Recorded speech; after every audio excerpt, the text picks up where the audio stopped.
This is Bruce Buffer, and this is the moment you've all been waiting for. It's time for the MMA-Holes!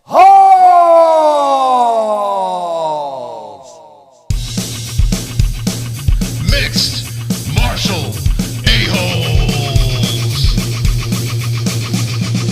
MMA-Holes, MMA-Holes, MMA-Holes, MMA-Holes, MMA-Holes. You like to be a mixed martial a-hole.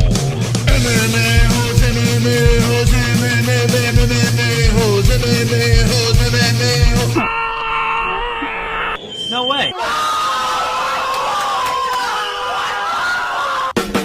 From the Aunts and Uncles Studios of Arizona, blasted back. Max Holloway dominating performance. Magny Chiesa Fight Week. Conor McGregor is back. We're going to be talking about everything this week with the MMA-Holes.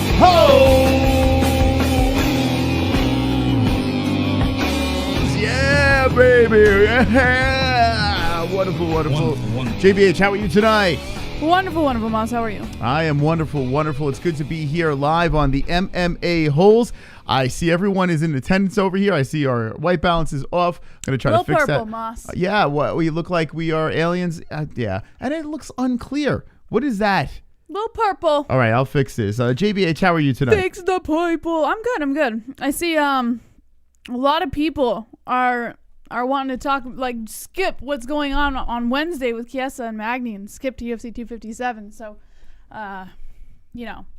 we got to keep everybody on track. We still have one more fight card before the UFC 257 card. Oh, much better, Moss. Yeah, I got a little fix over here. Let's see how it looks. Look at you go. Yeah, but it still looks like shit over there. Right? No. Hold on, let's look. Let's Well, look. It's still a little purple. I think that's definitely white balance, though. I wouldn't change the coloring. Yeah, it's weird, man. Yeah, we've been having a lot of issues with camera situation lately, so you're going to have to deal with it. Anyway, more importantly, Max Holloway, looked fantastical. This You look like a cancer patient right now. I don't know what the fuck, All right, man. that's gotta be. Is there something on the camera that can be fixed real quick? I don't know. We gotta do it now because I can't look at you like this. I for don't the know. whole show. I don't fucking know. Like, this is so annoying. You have like purple around your eyes. Yeah, why is it doing this? We turned the computer on. The reason why we're late, I'm like, what? We look way different. What happened? Oh God! There's like a massive glitch in the Matrix, and we look. Is there something I can change on the camera real quick? I don't know. There was nothing. I literally changed all the settings. We have to just deal with this. Unfortunately, yeah, I look purple. Okay, good. Yeah, I did get some sun. Maybe that's what it is. I did get sun today. And you never were in the sun, so that could be a problem. But well, I'm always white. I do have like a cancerous purple around my eyes. Yeah, it's like like I'm going through chemo. What is going on? And you know what's funny? We're looking at the computer right now and at we the look screen. super tan. It looks fine though. Yeah. And then I'm looking over there. It looks like I have cancer. All right. Anyway, well, yeah. That's a white balance thing though. The purple. No shit, it's a white balance. But why does it look different there than over here? Well, it's the monitor. Oh, it's the monitor, fucking $3,000 monitor. Because if you move it to that monitor, then it's fine. No, if I move it down to this monitor, then we look like pale as can be. Pale here. Not bad there. Complete cancer patient, what everyone else sees. This is a more realistic monitor. Yeah. Yeah, but that's what they see. Yeah. So shouldn't that be the more realistic monitor? That's what they see over there. So this one over here is what you guys see. And what I'm seeing with you guys see is horrific stuff. Yeah, it looks like I have eyeliner on, but it looks like I have like death eyeliner. Yeah, it looks like he like smeared eyeshadow under it. What the fuck? Maybe if I lower the... Jessie loves saturation, so I'm going to get rid of the saturation that she so desires. Let me see if I could do that. Don't worry, we'll get into the show in a second. I'll read from the chat. This is fucking stupid. All right. Did someone say pale? Pale monkey says. Yeah. I'm like a pale purple monkey. Chris, we know deep down you guys are both beautiful. Thank you. Well, beautiful or not, you got to get the coloring right on the show. Head Crazy Met says it looks good. Yeah, maybe if you're watching on your phone, does that look any better? Let me check what it looks like on the phone. Hold on. I just dropped the saturation. Yeah, it looks a little better. But we still look like... Hold on, let me see what it looks like on a the phone. purplish blue. Hold on. I'm gonna see what it looks Why like. do we look like that? 1 second. Let's see. Oh, what the fuck? I don't know. I made the mistake of trying to upgrade the camera, and then we had to return the camera, and now Now we're all wonked out. now we're so fucked. Yeah. So if you watch it on the phone, it probably looks okay. You still got that purplish around your eye. Yeah, it looks a little bit better. Look very saturated. You do. Hold on. Let's unsaturate. Let's chill with the saturation. Now it looks like you just crawled out of the dirt. All right, we're just gonna have to deal with this, I guess. All right, fuck me in the ass. Everyone have sex with me in the ass. Let's get back into this here. Let's try to get back on track here. Apologies for our. Now I'm also gonna be all distracted throughout the show. Listen. It doesn't matter. I'm gonna be distracted regardless because I am seeing like on the TV. Jessie literally looks like she crawled out of a grave. Well, I have a feeling. Well, that's why I'm a fan of saturation because it brings out color. Jessie looks dead and I look purple. I know. What the fuck? You made me look like a ghost, Moss. No, I don't make you look like anything. Hold on. Let me try this. I mean, I'm pale, but I'm not this pale. Fight me. This is. For those of you guys just tuning in, welcome to the MMA-Holes where we fix cameras and lighting all night. Saturated stream. No, there's no that's the problem, Two Joints. There's no saturated. It is not saturated. You fucking. I look blind, man. I look like a freaking ghost right now. All right, I warmed you. Oh, there's the lighting. That's good. That's good. But I don't know how it's gonna make you look. It might make you look pink. This is a good color. No, you look like shit. No, this is good. How do you think that looks good? You look like a porcelain doll. Like, what the fuck? No, I'm saying the color so it doesn't look like I'm dead. You look like you're fucking a geisha. You're a geisha girl right now. It doesn't look like I'm dead. Before you don't look like you said that's good. See, this is my problem. I said that's good. Like it looks better. That looks better? You look like Morticia. Why do you look? I don't know what's going on anymore. Why do you look like that? I don't know. What have you done to me? Goddamn, looks like a fucking dildo. I look like a dildo. Wait, how does it make me look like a dildo? All right, anyway, you're going to have to deal with this. Like, right. I don't understand. We'll fix it after the show. You guys get one show with Morticia and dildo. But this is my problem. Jesse's like, that looks good. I'm looking at it right now. What do you want me to do? You want me to just have all the answers for you? No, I want you to tell me the truth, whether it looks good or bad. But to me, it looks all right. I don't know what you want me to do. Oh, my God. No, it's not the green screen. Let me show you. Hold on. If I take the green screen off, here, check this out. I know. We'll get into the show. He just blames me for everything. No, when I ask you a question, I expect the truth. But to me, it looks good. Like, obviously two different opinions, so you can't just get mad at someone if it's not the same thing as what you see. Okay. So, spoiler alert. That's not our room. So I got that off. And, okay, now one step at a time. You know what you should do is just go all the way back to, like, original and then, take everything off and then, do it all. Think so? Yeah. Let's get the saturation. Hold on. Let's fix the saturation here. Oh, not the saturation. Hold on. Let's fix the hue. Hue. All right. That's more green. That's more true. But then we look weird. Yeah, we look weird. Right? So the green is right. Yeah, you make me look... And then you look like... No, you look pink. You look like an Oompa Loompa. But if I get us right, then the green screen doesn't look right. So that's the problem. So the problem is, Jesse... The lighting in the back. Yeah, the lighting in the back. All right, I got this. Stay like that, Moss. Don't move anything. What do you... You don't even know what you're doing. I'm going to warm it up in the back. You're going to warm it up. Yeah. Why do you think it needs to be warm? All right, let's try it. Yeah, put it. Take the light down and warm up the back completely. Okay. All the way. There we go. It looks a little more green. Not really. Yeah, Jesse is the lighting expert. It's true. Do the same to this one then. Let's see. Should I turn it towards the wall too? It does look more green, but it looks like a teal. Quit being a Karen and respect me. What the fuck are you talking about, you stupid fuck?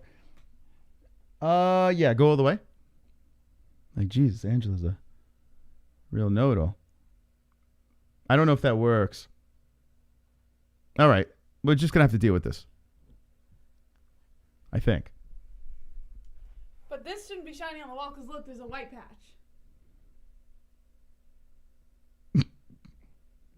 The green screen was a terrible idea. No, it wasn't. All right, we're gonna have to deal with this. We're gonna have to deal with it. Boop. Okay. Anyway. Oh, but now, ugh. What? You, no matter what, I don't know what the fuck to do. Yeah, I don't know. I don't know what to do. We're going to have to figure this. Okay, anyway. Should we do a black background? Should we just do that and get rid of all the bells and whistles? All right. Let's see. What story are we going to start with?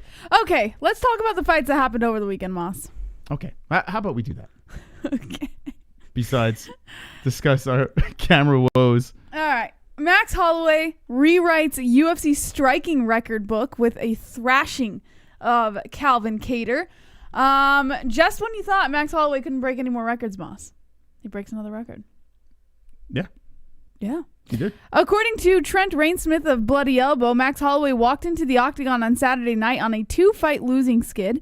25 minutes later, he walked out with a smile, a one-sided decision win, a $50,000 bonus, and a collection of new entries in the UFC record book. Holloway has always been known for his ability to put a lot of volume in his striking game against Calvin Kattar in the main event of UFC Fight Island 7.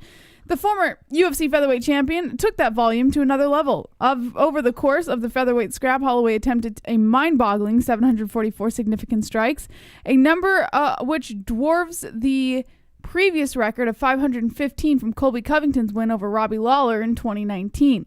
Holloway won the fight by a one-sided decision. The judges scored the contest 50-43, 50-43, and 50-42 in favor of the 29-year-old.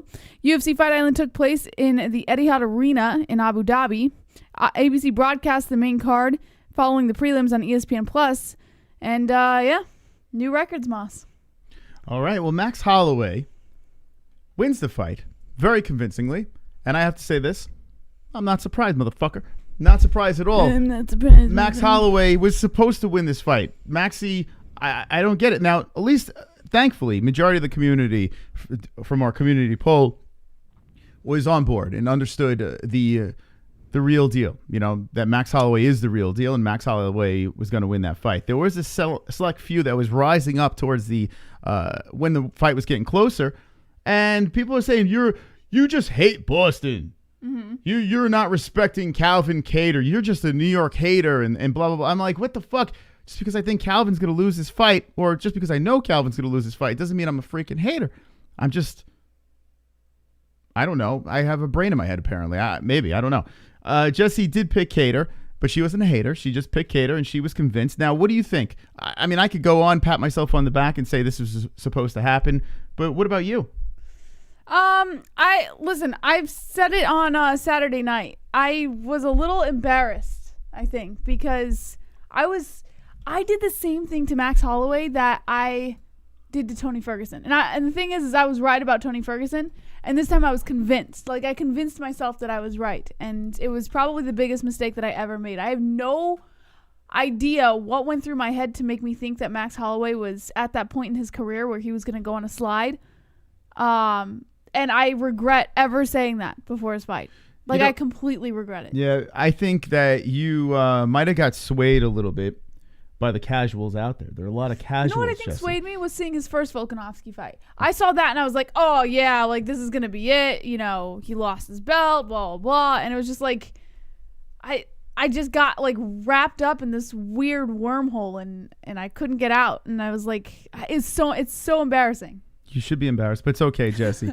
It's fine because you weren't talking a lot of shit. You were confident, but you weren't talking the shit that a lot of people out there, that I can't believe how many casuals are out there. I mean, listen, when it comes to main card Moss, you know, or main event Moss, unbeatable.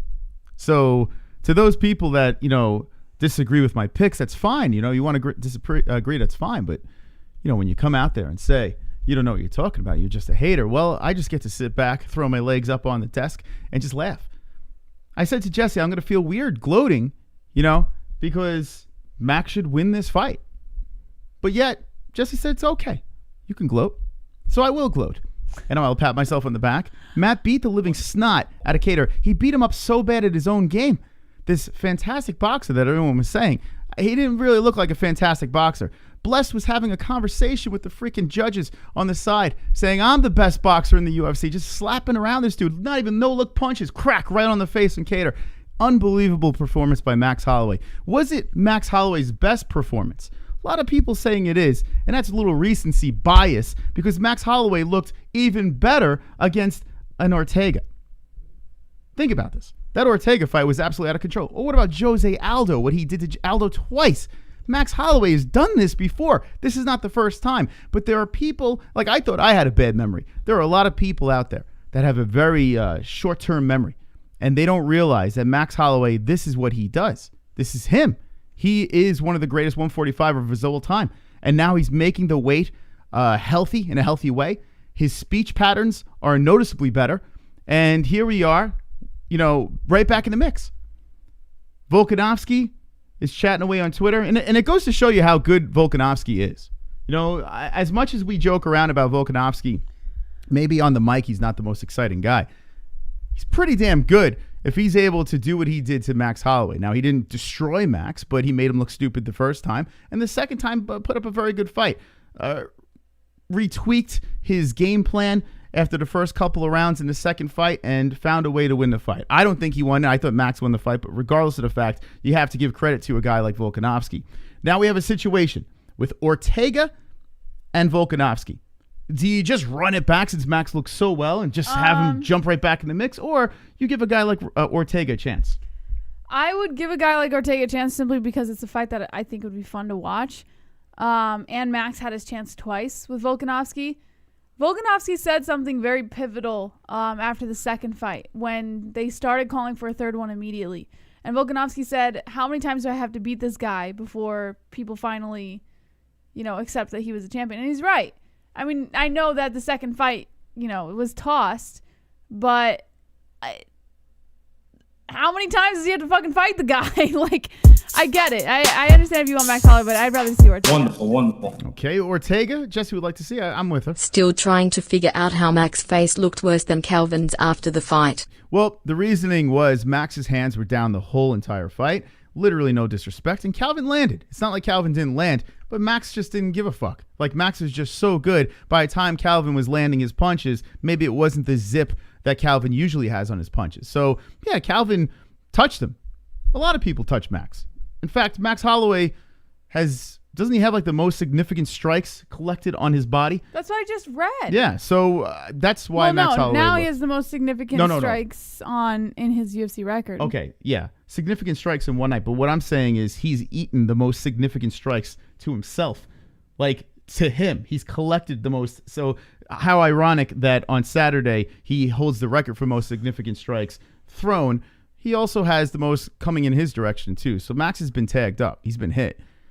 Really good performance. Yeah, I would like to see Max protect his face a little bit more. With that showboating that he was doing, that kind of Anderson Silva type stuff. Yeah, it looks nice, but he did get hit, and that's probably not a wise career move for down the road. I know. I figured out the problem, Moss. Yeah.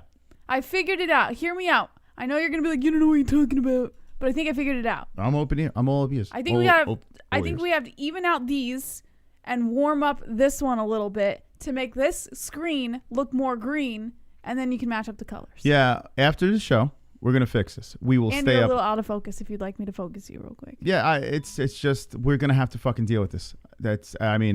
We're just gonna have to deal with it. I apologize for the production quality today. I literally was working on this for a while. I don't know why this happened, but it's okay. We'll fix it. Chris looks like this is Sparta. Yeah, I've gotten that before. This is Sparta! Wonderful. Let's see what the chat says about Max Holloway. BK Rhoda in the chat says, just dropping in to say, what up, you crazy kids? Hope all is well. Moss and JBH, miss the shows. Miss you guys. Miss you, BK Rhoda. MJ says, looks good. Hey, man, you're a hell of a producer. It does look good, but there's things that need to be fixed. Matt Stone says, tonight we dine in hell. You want to say it? You can. That's your thing. I don't say that. Okay. Max ain't all that to me, says Cedric. Two Joints says, Ladink Puck, bro. Trippin' Hippie, Ortega then Max. Uncle Mike H says, Max is king. Cody Block says, Cody going to be Max and Ortega for the belt. But the question is what order do you want to see it in? And I would rather see Ortega first, just to give Ortega that opportunity and freshen up that higher end of the division, and then throw Max in there. Listen, I'm not opposed to Max getting a third shot. I think he deserves it, especially after what he's shown. But I'd like to see Ortega first. Let's see what he's got.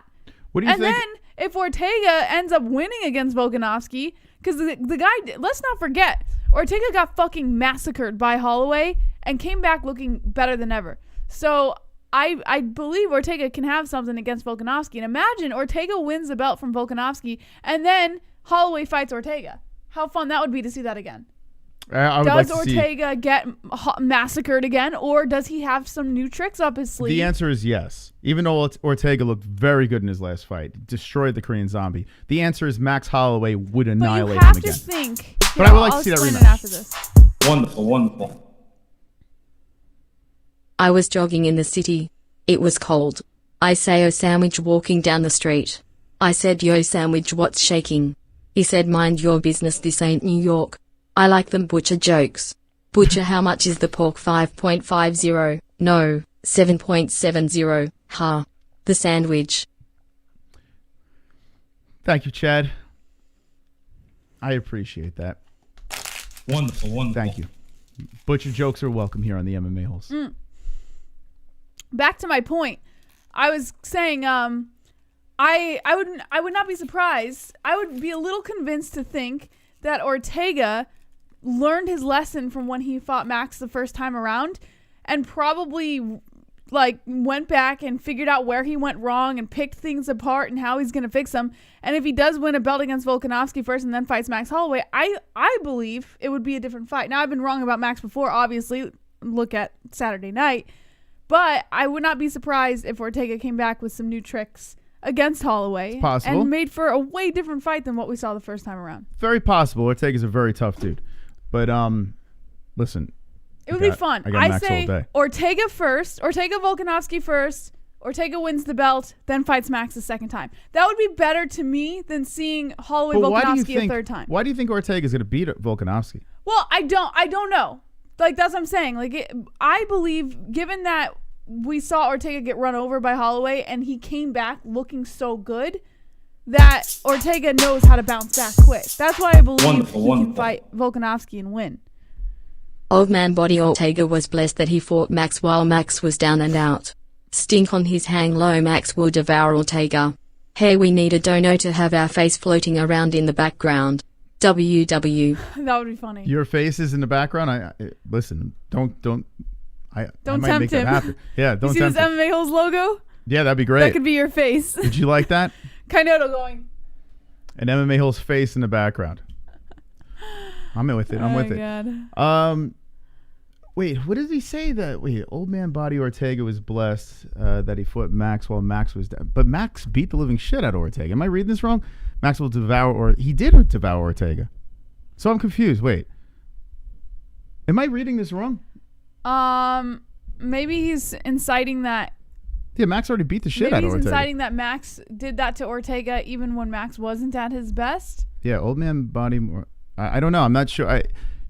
From what it says, it's insinuating that he fought Max when he wasn't at his best, but he was. That's kind of weird. Against Ortega, he was at his Max finest. was so good. I don't understand how people are forgetting how great he was against Ortega. Yeah, he looked phenomenal. But I thought he looked better against. I mean, he looked great on Saturday. Don't get me wrong, but I think the Ortega fight was a more impressive performance. Thank you, Mr. Kainoto. The Kattar fight was kind of a rendition of the Ortega fight. Wonderful. All right, I want to ask you something real quick. Do we really have to talk about Roxanne and Magny? What a shit card this is gonna be. Roxanne and Magny. That's funny. Do we have to? I don't know, man. Yes, we do. I do have an article on Magny Chiesa. There was a part of me. I was looking online, right, and I'm watching these other YouTube channels, and people don't give a fuck. They're just it's Conor McGregor fight week. All Conor McGregor all the time, and I get it, man. Talking 300-400 people viewing, and it just like thousands of people viewing, and people are capitalizing on the Conor thing. I didn't put Conor front and center. We do that a lot as it is, but we have to give respect to the blessed one, right? It is tough though. The Chiesa Magny fight, which is a Chiesa Magny. Jeez, I get them fucking mixed. Chiesa Magny fight, which is I think a really good fight. To be honest, I don't think it's it's not the Khamzat Leon that we wanted. But it's decent. I think it's gonna be a good scrap. It's just it's such an appetizer just to keep us a little entertained before the Conor fight. It's because everyone, if it was the Leon Edwards Khamzat fight, I agree that it would have been way more hyped up. Everyone would be talking about that fight coming up. But when you switch out such a good fight like that with Chiesa Magny, and it is a good fight, but when you switch it out with Chiesa Magny, it does lose its luster. And I understand, and it's the middle of the week. Let's look at the card. In the morning. Like, I can completely understand why people would overlook this card, and I have a feeling that's why Dana White threw Magny Chiesa on a Wednesday. Yeah, look at the co-main. You got Alves versus Lizez. Yeah, okay. Who the fuck is that guy? Yeah, it's not like there are some fight. I guarantee top to bottom. Let me throw a prediction out there. Top to bottom, this card will be evenly balanced and more entertaining than last Saturday. Last Saturday was very top heavy. We had to hit to the main card in order to get to the meat and potatoes. The prelims kind of sucked, and thankfully their ABC portion of the card worked out well. The card on Wednesday, yeah, it doesn't have the names for sure. I mean, Ricky Simone is fun to watch always. There's Akhmedov versus Breeze. Okay, I mean, whatever. Roxanne Modafferi, who's a dog. That girl goes in there and she always goes for it. Not the most exciting to me, but still, credit to her heart. Tyson Nam versus Snell probably could be up there for fight of the night. But when you look at it, yeah, there's nothing that really stands out like, oh, yeah, Victoria Leonardo, this girl over here who Dana White was reluctant to give her a shot from the Contender Series. I do want to see what she's got against a man on Furiat. What? Who the fuck is this girl? I don't know who I think it's her debut. Who's this broad? Yeah, I don't know who she is. Yeah, this is her debut. Welcome to the UFC. Yeah, this chick though, this Victoria Leonardo, I do want to see more of her. She interested me a little bit. You got Umar Nurmagomedov, right? Who is fighting? He's Khabib's interesting cousin. As well. Yeah. So you got some things on here that are interesting. I think the cards could be entertaining, but yeah, listen, this card's happening Wednesday morning, and then right around the corner, what do we got? We got Conor McGregor versus Dustin Poirier, the rematch. I mean, everything that I see on that's covering UFC is Conor McGregor. And Conor is everywhere right now. Yeah. So it's so difficult to avoid the elephant in the room, the McGregor. So is there anything you want to say about Chiesa Magny before we No, we're not going to move on from it because I do have an article, but let's get through the fights that happened over the weekend first, and then we'll talk about, I have one article on Chiesa Magny, and then we'll skip Chiesa Magny, and then we're going to go into UFC 257. I have it all planned out tonight, but tonight, let's start off with some of the stuff that I have for the fights over the weekend that we watched. Yeah. We already covered the whole Max Holloway hitting a new record. He also explained his mid-fight shout at Calvin Kattar. Remember when he was yelling at the announcers? Loved it. I tell you, this Max Holloway, it's so weird, though. There's so many people out there that are just realizing now. They're like, oh, he's hitting his stride. I mean, we literally were fielding comments of people saying he's at the end of his career. Now everyone's like, oh, he's at the top of his game. He's hitting his stride. Like, what? It doesn't make any sense. Like, 1 minute people are saying he's done, and then literally days later, everyone's saying, oh my God, this Max is the best Max we've ever seen.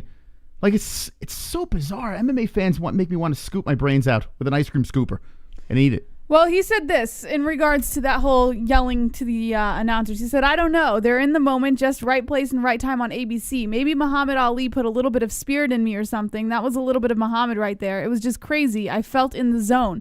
Like I said, you guys be putting that narrative that this boxing was better. Kattar was putting out the narrative that he was older and I was a freshman. But like I said, sometimes there's freshmen, there's true freshmen, and sometimes there's freshmen that come up and they take your girlfriend.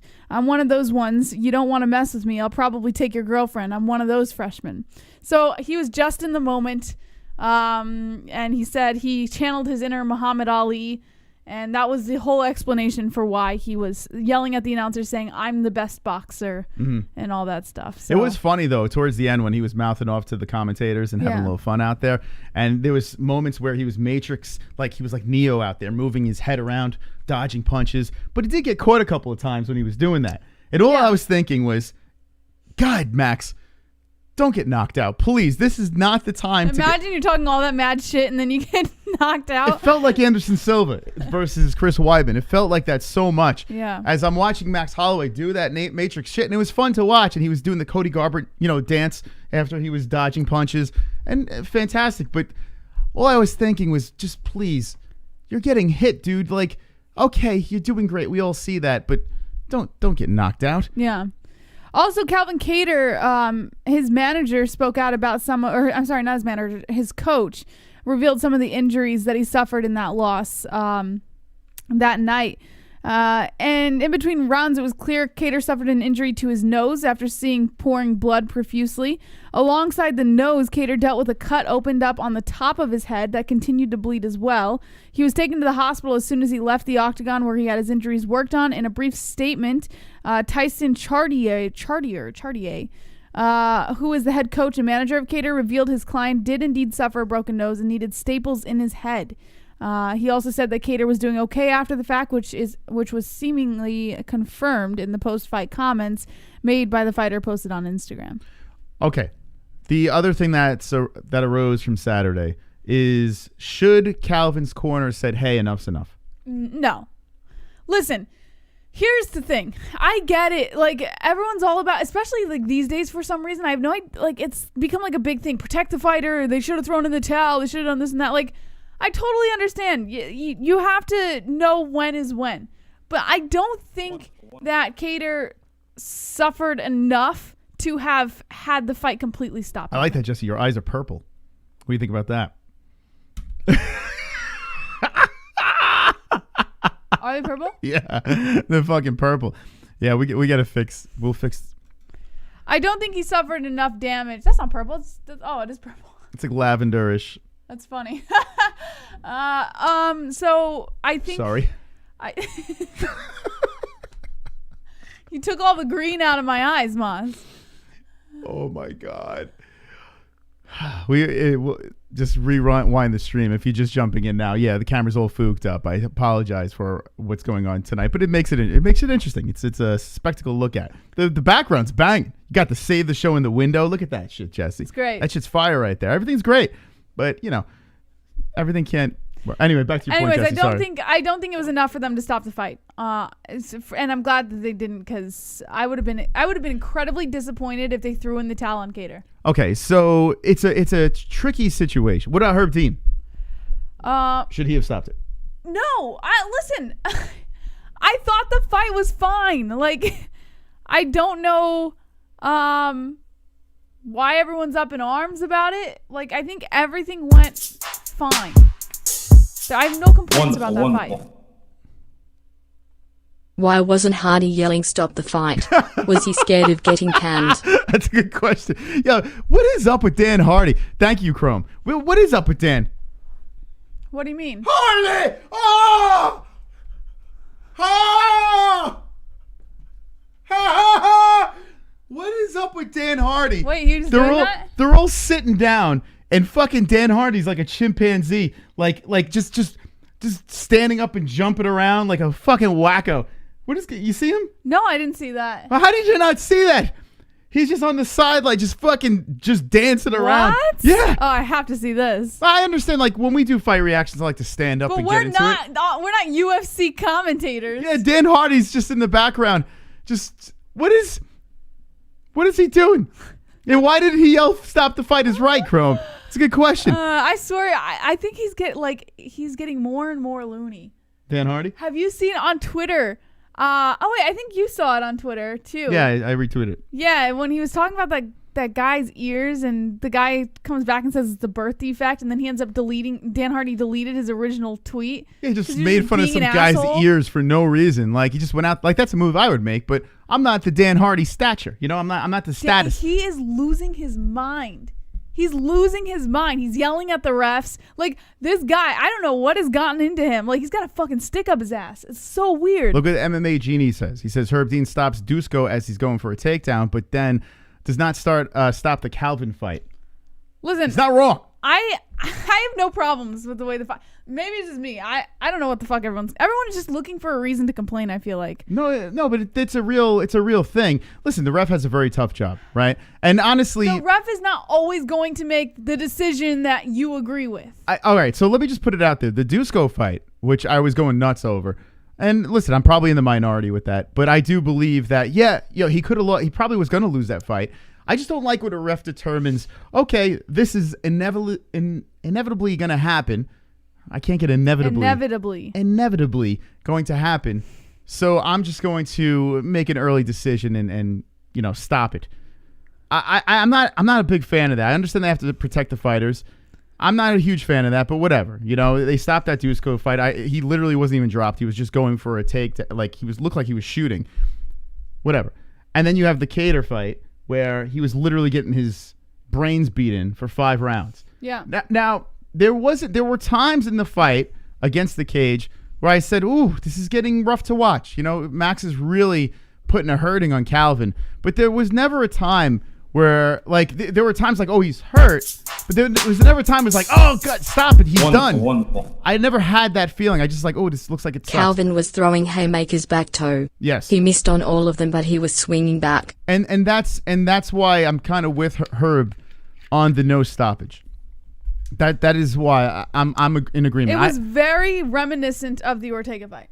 Yeah, because there wasn't a point where I can really see him. It was close where you can kind of think about it, but I never saw the time where he's okay, you got to get in there, or you have to really make that decision at this moment. There wasn't. Kattar did. He was blocking, and then he got hit a couple of times, and then boom, boom, boom, just started swinging him out there. Yeah, the corner, I think you can criticize more. But what are you going to do if you're in the corner? I don't even know why you would criticize the corner. No, Guys, if you're going to criticize. Why would you?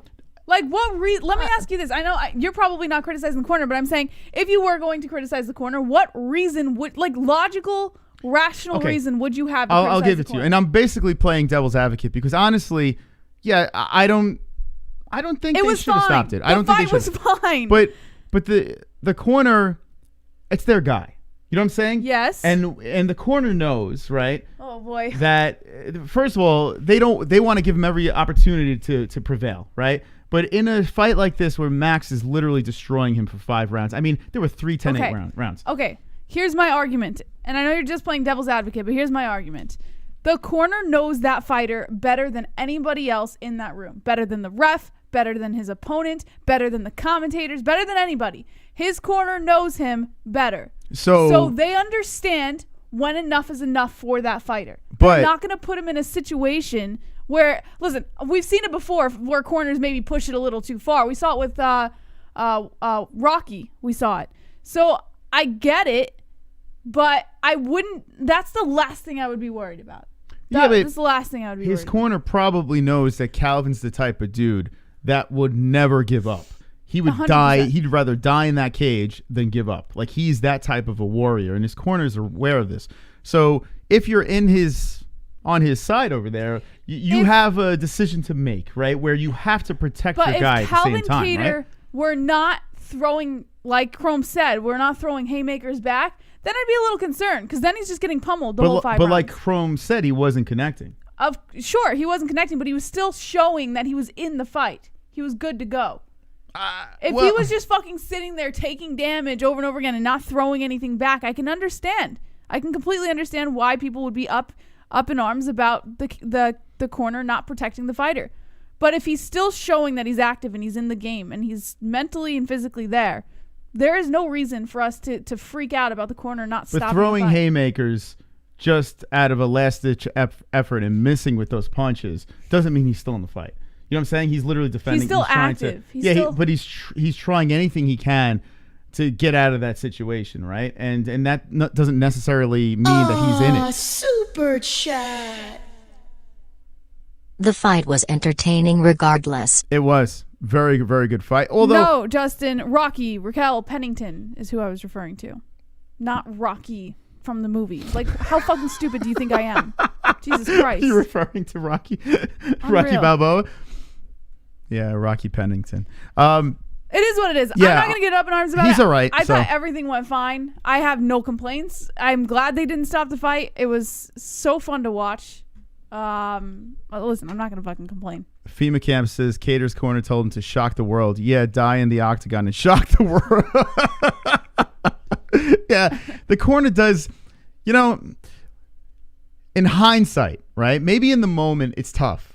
Because your guy is sitting there like, no, I'm still in this. I still got it. I still have it in me. He was probably saying the right things. His corner was probably like, fuck it. We got to give him that opportunity. But Why didn't nobody stop me from busting all kinds of nuts in my baby mama? that's a good question. Huh? Sounds like Chrome's having a bad night with the kids. It's a good question, Chrome. I don't know. I wish I could help you out on that. All right, so let's move on to. But, hold on. We're not done. Okay, I'm just seeing the time. I just don't want to run out of time. Oh shit! There's Yeah, we so don't much have much stuff. time. Fuck. Well, we gotta save the show a little bit later. Wonderful, Went on wonderful. late.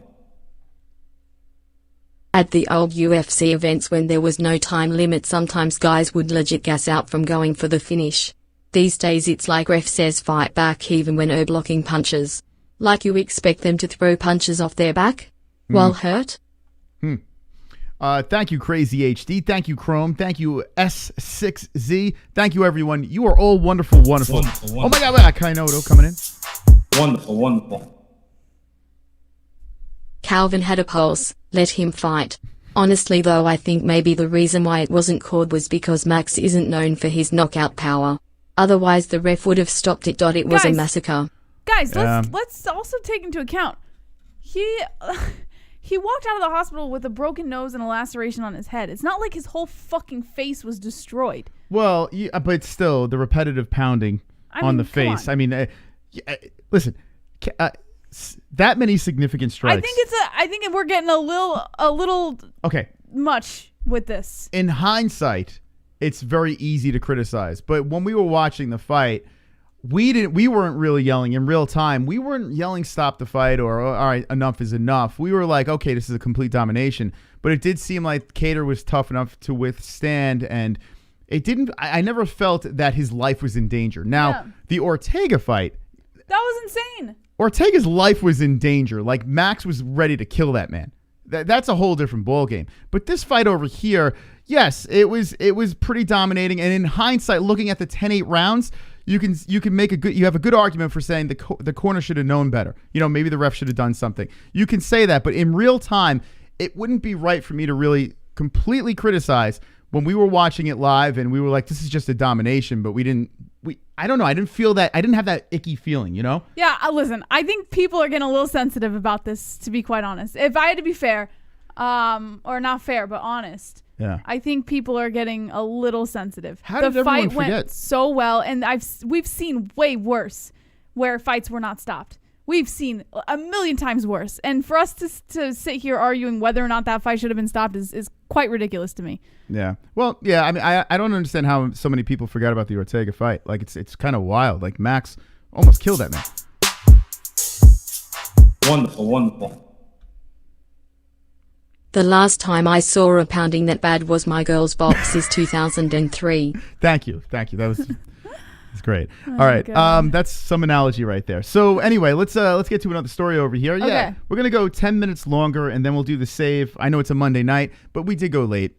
We started late for technical 20 difficulties. minutes? So 20 minutes what? Is that what you said? 10 minutes. 10 minutes. Yeah, we were 10 minutes late. All right. So Matt Brown, I'm sure you guys have heard by now because it's all freaking over the place, has been crying about this whole Carlos Condit scoring with that fight. Wait. Oh, yeah. Yeah. I'm I'm going to skim over it because honestly, just go on social media. You'll see what it's about. It's I all did. over I the saw what he freaking place. said. I think he might have brain damage, to be honest. He tweeted 30-27 is ridiculous. I won the first round 100%. He won the second for sure, and the third is really close, but I ended on top. Should have got the decision, in my opinion, but if he got it based on just the third round, I wouldn't be mad. Fucking judges.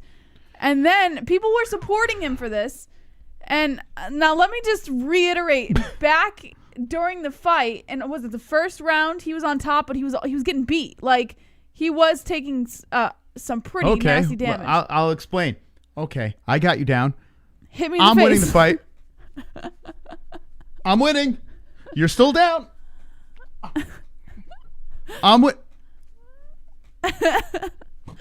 That's okay. All right. I'm still on top. That's the first I'm round. winning. Yeah, that was the first round. So all that happened, and there were people who were supporting his complaints on this whole situation. And then he tweets out a little later, thanks for all the love and support and the occasional hate, in parentheses, because there were a lot of people who were telling him that he's acting like a big fucking baby. They were telling him the truth. And he says, I'm still getting better and stronger every day, and I will learn and grow from this. Hope you all enjoy the show. On another note, Max Holloway is freaking amazing. Listen. Wait, he threw in Max Holloway's amazing at the end of his In the temper tantrum? third tweet, he said, on another note, Max Holloway's freaking amazing. Yeah, So, listen, he's just a sore loser. I'm not gonna stay on this one. I am on the side of the people saying that he's being a big fucking crybaby. To be honest, like Yeah. that's a little much. I do not think he won at all. How about no intentions on retiring? Like he's just I'm gonna get back to the drawing board. What are you gonna do? You get the shit kicked out of you. You're getting older. Might as well stay in the UFC I until. don't understand. Well, yeah, I do There's nothing understand. left. Listen, I don't know. He's a competitor. Yeah. He went through a whole training camp and everything like that, and he's just upset. Santiago Ponzinibbio released a statement after his KO loss to Li Jingliang. Wonderful, wonderful. Oh, did he forget he ended the first on his back? What a bitch. And that's true too. Yeah, that is Well, true. that's what he said. He said if they were basing it just off the third round, then he would be okay with it. But he thinks that it was just out of his unfair mind. judging. I mean, listen, we've seen the other fight over there with the Super Porkers. chat. I can see the argument. Matt is like 65. He shouldn't even be in there. This guy. It's not a good look, man. He's a legend. The guy is. He's a But you beast. can't be like, you can't go into a fight out of your prime, knowingly out of your prime, lose the fight, and then complain that the judges scored it in favor of your opponent. You If can't anyone do has that. an argument, this is Justin Taffa guy. I get the argument. Although I think they got the fight right. Yeah, I think agree. I think Felipe did enough. But the first round was all Taffa, no doubt. But I think they got it right. Regardless of the fact, this is a fight where Justin Taffa has a legit argument. You know, he can go on social media and run his mouth. Matt Brown has no argument at all. Zero. Zilch. Next. Santiago Ponzinibbio released a statement after his loss when he got KO'd. Nice. Okay. He posted on Instagram, I have no words to describe the sadness I feel. I wanted to return giving a victory. Yours deserve it for so much support. I worked very hard for this event, a whole year of preparation, but this sport is like that. There is a part out of control, a blow that comes in and everything ends. I want to thank all the messages and the love of always. All my life I forged it on adversity. This time it will be no different. I'm coming back stronger than ever. Okay. Now, listen, we are going to go 10 more minutes, and then we're going to do Save the Show. We will discuss Conor and Poirier as well. I know a lot of people are still itching about the Conor convo. They're excited that Mac is back. They're excited to see what Poirier can do in the rematch, so we'll talk about that. But we do have an event on Wednesday, and we are recapping the event on Saturday night. What a win for Li Jingliang. What a win. Yeah. Big time. I feel bad for Ponzi. You know, it sucks, like, being on the shelf for as long as he was. And then Super chat. Super chat. I'm playing he's realistically like 58. Okay, thank either you way, for fixing he that. doesn't. Maybe he should consider throwing it in. We appreciate your donations tonight. It goes to our ridiculous looking graphics today, where we look like we're literally crawled out of the grave, and we both we're going through chemo and the whole deal. Thank you for your contributions. I feel for Ponzi because he's been on the shelf for so long, and you know he got sick. He had to go through that surgery, so I was hoping he would come back, you know, on fire. And it was a weird fight when it started. You could tell like it was just a little off, and then seeing the finish, it was just God. Well, if anyone's brutal. gonna get that win, I'm happy that it was this Lee kid. I really like him. He's seems like a really good dude, and he's always fun to watch. Big win for him. Big win for the other kid, undefeated. Where is he at? Soriano. Wow. Yeah. Talk about domination. Yep. Damn, man. I really Soriano. thought Todorovic was going to win that fight. Yeah. Now this is the one where we can have. I had a little bit of a problem with the stoppage, but regardless, Soriano was beating his ass, so I'm not going to really go cray about it. But yeah, Soriano, big win. Big win. Both of these guys have some promise, but Soriano staying undefeated, and that's wonderful. Wonderful. Also, the Ameev fight, Ramazan Ameev says he took a crucial lesson from David Zawada at UFC on ABC 1. Mm-hmm. So Ameev defeats Zawada via split decision, and he landed 4 takedowns and more than doubled up on Zawada in ground control time. So there's a little video if you guys want to go watch it on the website, where he was talking about, with every fight he kind of learns a lesson and things like that, and with this fight he learned more lessons, which is weird because I wasn't Justin went ape shit on you. super impressed, but Wonderful. Uncle Chrome. You fuckers get those bombs I sent you guys. They should have gotten there today. Oh, we got a notification for packages, but we didn't. We haven't picked them up yet. Yeah, we gotta make a trip. But thank you, Uncle Chrome. That's very wonderful of you. All right, I'm just scrolling past Justin Jr. went cray on the MMA-Holes.com, so I'm just trying to get to the news. The website's still going under some alterations, so that's why it's a little tardy. But stand by. Okay, so what story are we on? The Ramazan Ameev. Man, this is loading really slow. What is up? Justin, I don't ever want to see Luke Thomas's stupid face on my website again. Justin loves that guy. Well, listen, he's sharing. Maybe other people are interested as well. Luke Thomas, by the way, is getting so fat. It's crazy, man. He's getting big, man. Yeah, time's not. Man, I thought that guy was like he's a big gym buff, but dude's getting tremendous. You see the size of him? No, I don't really watch. I can't. Here's the thing. You don't have to watch him. Look at his thumbnail. There's only so much of that I can take. Hey guys. And then his co-host who talks like this all the time. I just can't do it. I can't do it. I'm sorry. I can't do it. You're referring to Brian Callen, right? Yes. Not Brian Callen, but that's the touchy guy. I'm trying to Brian be funny and Cranston? edgy, and it's not working. What's his name? Brian Cranston. I'm a funny edgy guy too, Luke Thomas. Yeah, Morning Combat's complete God, trash. it's the worst. And Lou's looking like a whale. All right, where is where is this story? Where the fuck is it? MMA news. Yeah, we're on it.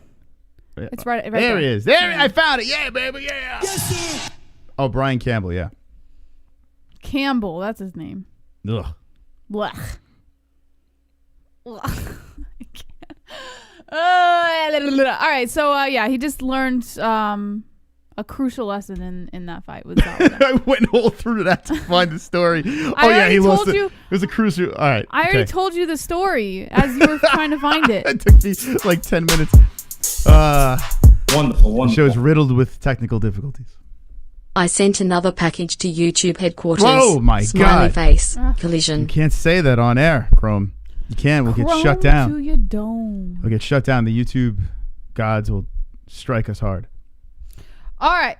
According to MMA Fighting's Mike Heck, we're finally getting to the Chiesa thing that's happening on Wednesday. Chiesa versus Magny. Chiesa's feeling like a new man after his knee surgery and believes that Neil Magny is a good showcase fight for him. So I gotta be honest. I think Chiesa's gonna win this fight. You're not the only one. I think he's the favorite. I saw a lot of people going Magny. Yeah. Well, they're gonna lose again. So listen, guys. I mean, no, a lot of people go Magny are going to win. Excuse me. Magny is going to beat Chiesa. Yep. I think Chiesa might. Nope. How fucking bizarre would it be if Chiesa wins this fight? No, it's not bizarre. I mean, all right, Magny's a slight favorite. So they're basically even over here. Magny's going to win. I'm telling you right now. Magny's going to win. Whoops, what do I got here? We'll see. He says he's really excited to continue the momentum. Everybody's year got thrown for a loop, so his whole plan was to get through the fight with RDA, get a minor surgery done on his knee, and then move on to fight in July, move on to another fight towards the end of the year or January, and that's just got thrown out the window with COVID. Even though his goals kind of got rearranged, he still got to end the year with one of his top goals, which was to put in a main event spot before 2020 ends. He was able to make that happen. It just sucks that there was a lot of inactivity in between the fight and his last one, current one and his last one. Maybe it's the year of the Paisans, Jesse. You know? Maybe it's the year of the Paisans because Michael Chiesa fighting Wednesday, and then you got the guy that destroyed Joaquin Buckley. How about that? Well, Buckley got smoked by a man on a 3-fight losing streak. That is crazy. Di Chirico. How about that? Mm-hmm. How about that?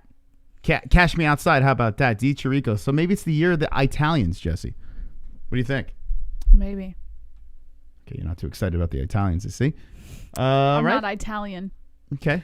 Heading on to UFC 257. So is there anything else you want to cover for Wednesday's fight card before we move on to UFC 257? Well, listen, we have to at least slip one Conor story in since he is on our thumbnail. And listen, to say the show happens, we will dabble into more Wednesday fight card. We'll dabble into everything, but give it to me. All right, so after this article, then we'll do Save the Show.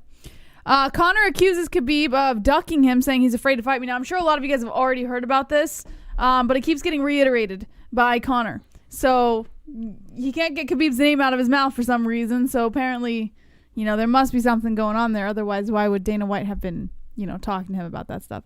According to Bloody Elbow's Tim Bissell, the McGregor show is starting to gear up with Conor McGregor set to take on Dustin Poirier in the main event of this Saturday's UFC 257. To sell that fight and perhaps to try and engineer an even bigger payday down the road, McGregor has been doing the media rounds and has been bashing the current pound-for-pound king, Khabib Nurmagomedov.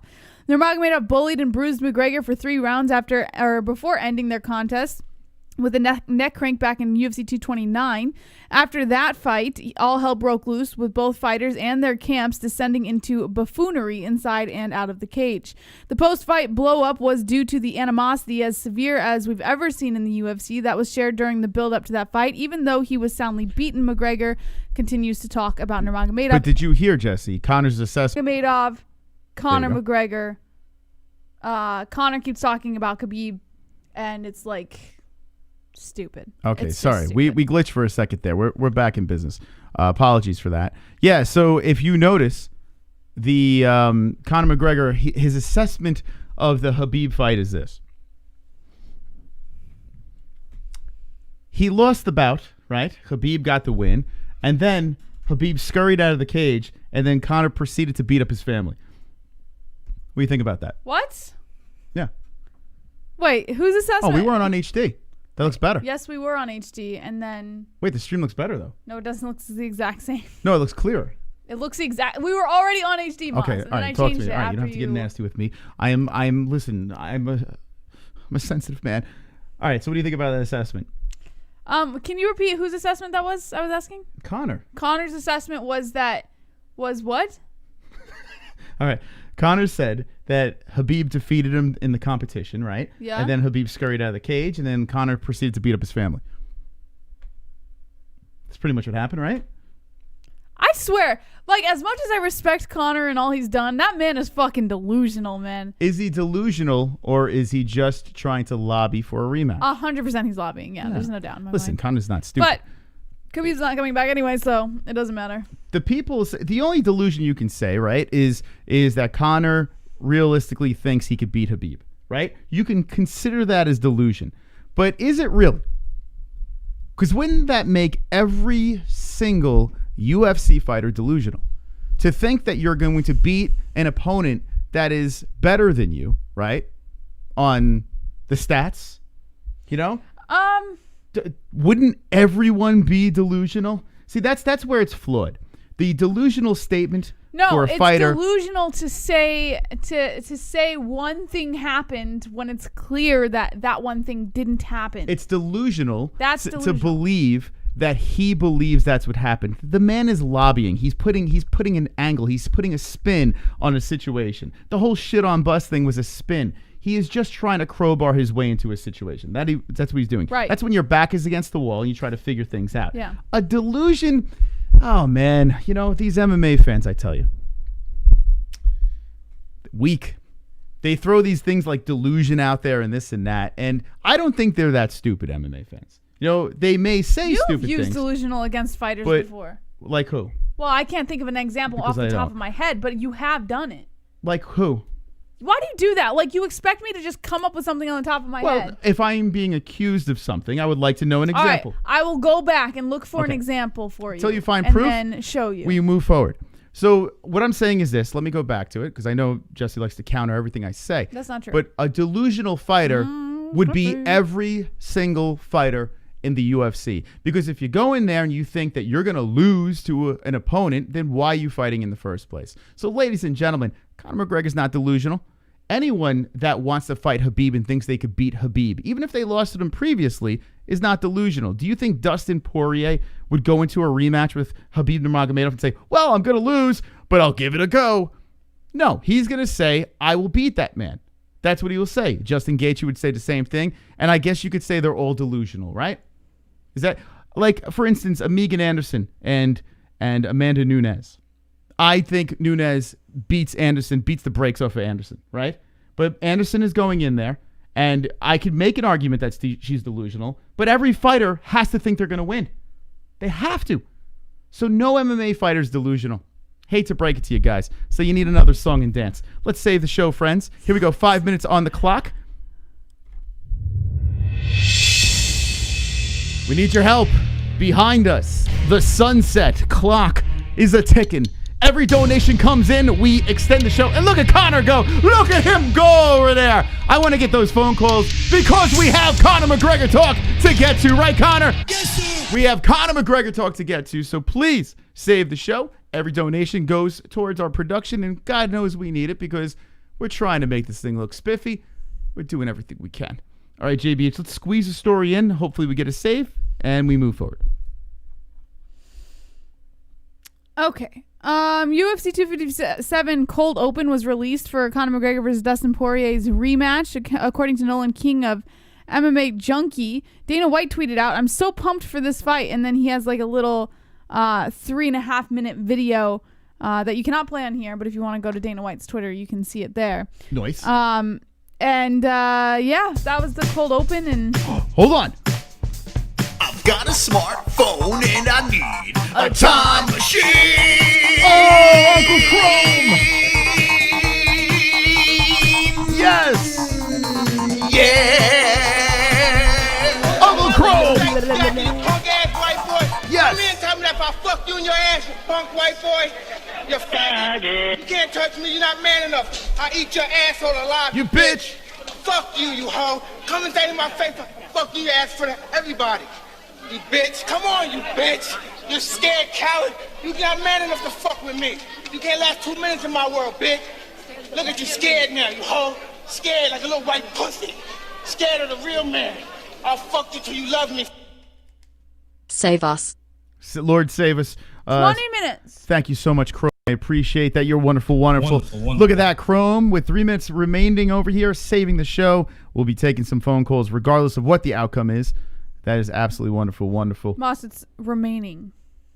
What did I say? Remaining. Did I say remaining? Yes. Did I? Yeah. I'm really sorry. Apology accepted. Ah, super chat. I'll never make that mistake again. I apologize. Antone. Good seeing you too.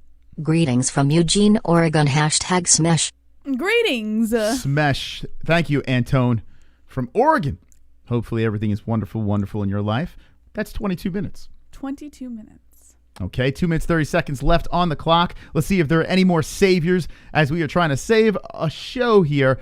Take some phone calls, get to some more news, and yeah, Conor's fighting Dustin Poirier. It's coming. I can't. Where's the embeddeds? Yeah, someone. You know what's funny is in the Discord they're talking about that the UFC hasn't released any embeddeds for 257.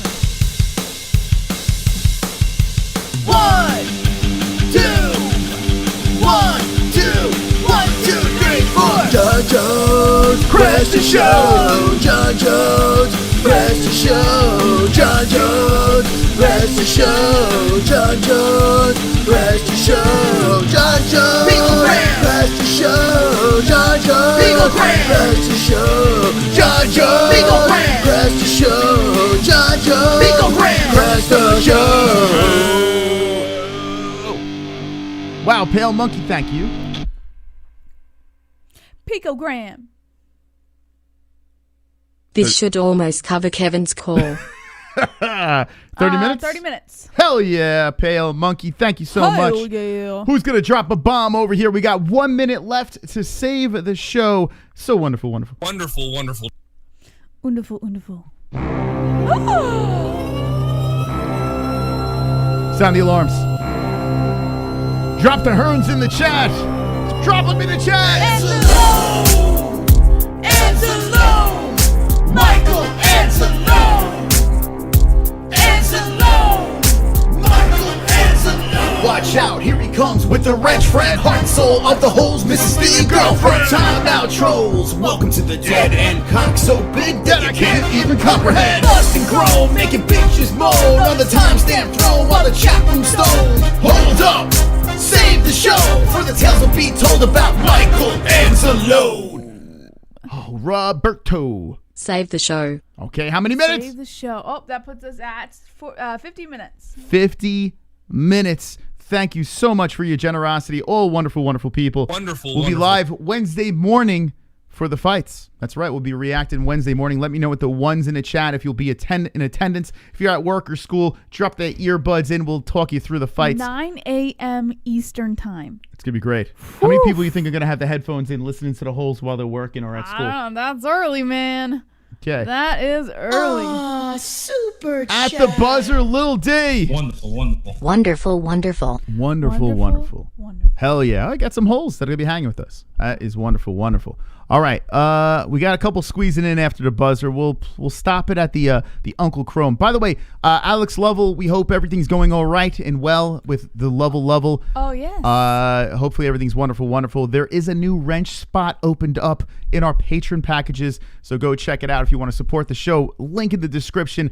Maybe you'll have a nice fancy wrench next to your name. I believe Alex Lovell said he's investing in new property this year. Well, I hope he does well, man. He's a good guy. Wonderful. DVSV. A.M. Mosaroni. Please Aroni Stopa Defenderoni the Leprechaun. Fujitabuti A. Meatball Spaghetti Parmesan Pepperoni Ravioli Mosaronis. The Mario Spaghetti Spicy Meatball Plumberoni. Someone is speaking in Italian to you, Ma. Thank you. I speak fluent Maseroni. Wait, how much was that? $2. Kevin! Too large phone. I'm no freeloader. So he's guaranteed. He's covering 2 minutes of his call. Thank you, Kevin. Okay, That's so very at 2 nice of minutes, you. you got to cut him off. Look at Connor flying over there. Super chat. He's flying away. This is in fact the first. This is the first Shoot. graphic we put on our alerts. Shoot what? Did you lose track? You want me to go back? No, I got it. All right. Let's see. We have one more donation coming in over here. It's after the buzz, but who cares? Here we go. Let's play it. Another Anzalo from Uncle Crow. Ready for the dance, friends? Anzalo! Anzalo! Mikey! Anzalo! Michael Anzalo! Watch out, here he comes Yes. with the wrench friend, heart and soul of the Holes, Mrs. Steve, girlfriend. Time out, trolls. Welcome to the dead end cock. So You big that ready? they can't even comprehend. Dustin Crow, making bitches moan on the timestamp throw while the chat room stone. Hold up! Save the show, for the tales will be told about Michael Anzalo. Look at all the little An's faces. For Mikey. Rest in peace, Mikey. You are wonderful. And Wonderful. a big, huge thank you to the donators tonight. During these hard times, we know the pandemic is still in full effect. Thank you to everyone that supported us from the bottom of my MMA hole. Wonderful. Okay. Wonderful. Okay, how many minutes? An hour and 19 minutes. Nice. I don't know why my voice stuttered there. That was weird. 1 hour and 19 minutes. We gotta cut to the phone song though, cause Jesse's got to pee. Merry Christmas. You know what? It's Christmas time, Jesse. Let's just add this. My name is Troll, and I'm a special hole. I'm shirtless and alone again. Internet is my only friend. It's Christmas, hooray. Send us in the I chat. sit and watch MMA. No girlfriend this year, but I have my hand. Sit in front of computer, making fun of people. No avatar to hide my gremlin face. Oh yes, it's Christmas, I am so hideous. Maybe Santa will bring me a pocket pussy. That's such a glorious song. Points Mystic, save the show. An hour and 31 minutes, Moss. Okay, let's add it. Book it. Thank you so much, Roberto. Once again, you are absolutely wonderful. Okay, we'll start the clock. When we come back from the break, we're going to play a little song and dance. We want you all Get ready to call into the show.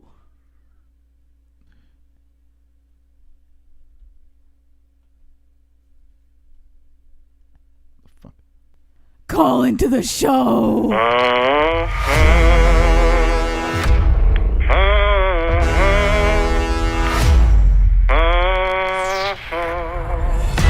Hello, you're live with the MMA-Holes.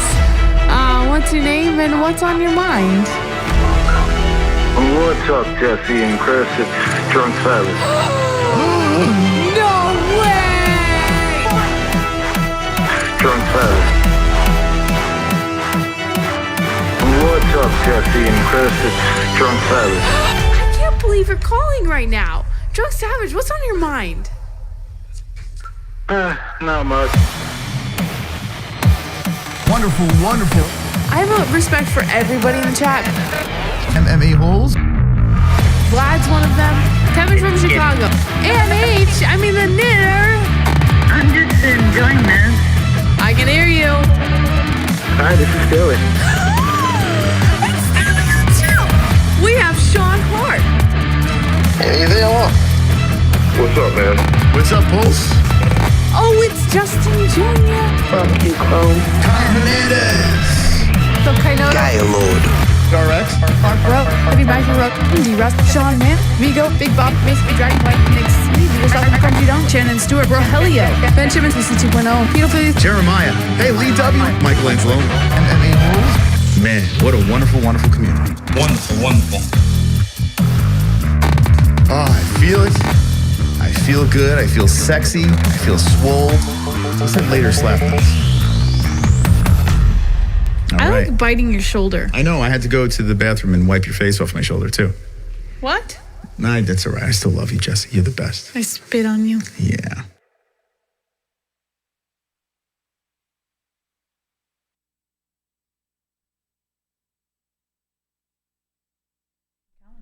Hi. How you doing? Hope you're wonderful, wonderful. We're about to open up some phone lines. Let's get it popping here tonight on the MMA-Holes Monday show, and thank you once again to everyone that supported us. If you haven't hit the like button, well, I don't know what you're doing. I really don't know what you're doing with your lives. You need to reevaluate your lives, because by not hitting that like button, it's just means you're going to hell. Okay, let's You have such a cute little smushy face. Not tonight with that purplish tint to us. Okay. All right. What is the thing that you want to talk about the most, Jesse, tonight? What is the thing that I want to talk about? Well, any of the fights that we watched over the weekend, the fights this weekend. I don't care. As long as we talk about the fights. Okay. Fights this weekend. We got fights Wednesday, and we have the Conor McGregor Dustin Poirier card, a co-main event. Michael Chandler's been everywhere. By the way, before I open up the phone lines, I may pick Michael Chandler. I may go cray-cray, Jess. I think I might pull the trigger. It's kind of, I'd rather see Michael Chandler win, but there are things within Chandler's game. My only fear with the Michael Chandler fight is it's his first UFC fight. I hope he doesn't win. Why? I just don't want to see it. Yeah, but you like Dan Hooker, right? Is that why? I like him, but I'm not like a huge Dan Hooker fan. Yeah, he doesn't do it for me. I think Dan Hooker might be a tad overrated. Although Dan Hooker should beat Chandler. Like, the smart pick would be a Dan Hooker in this fight.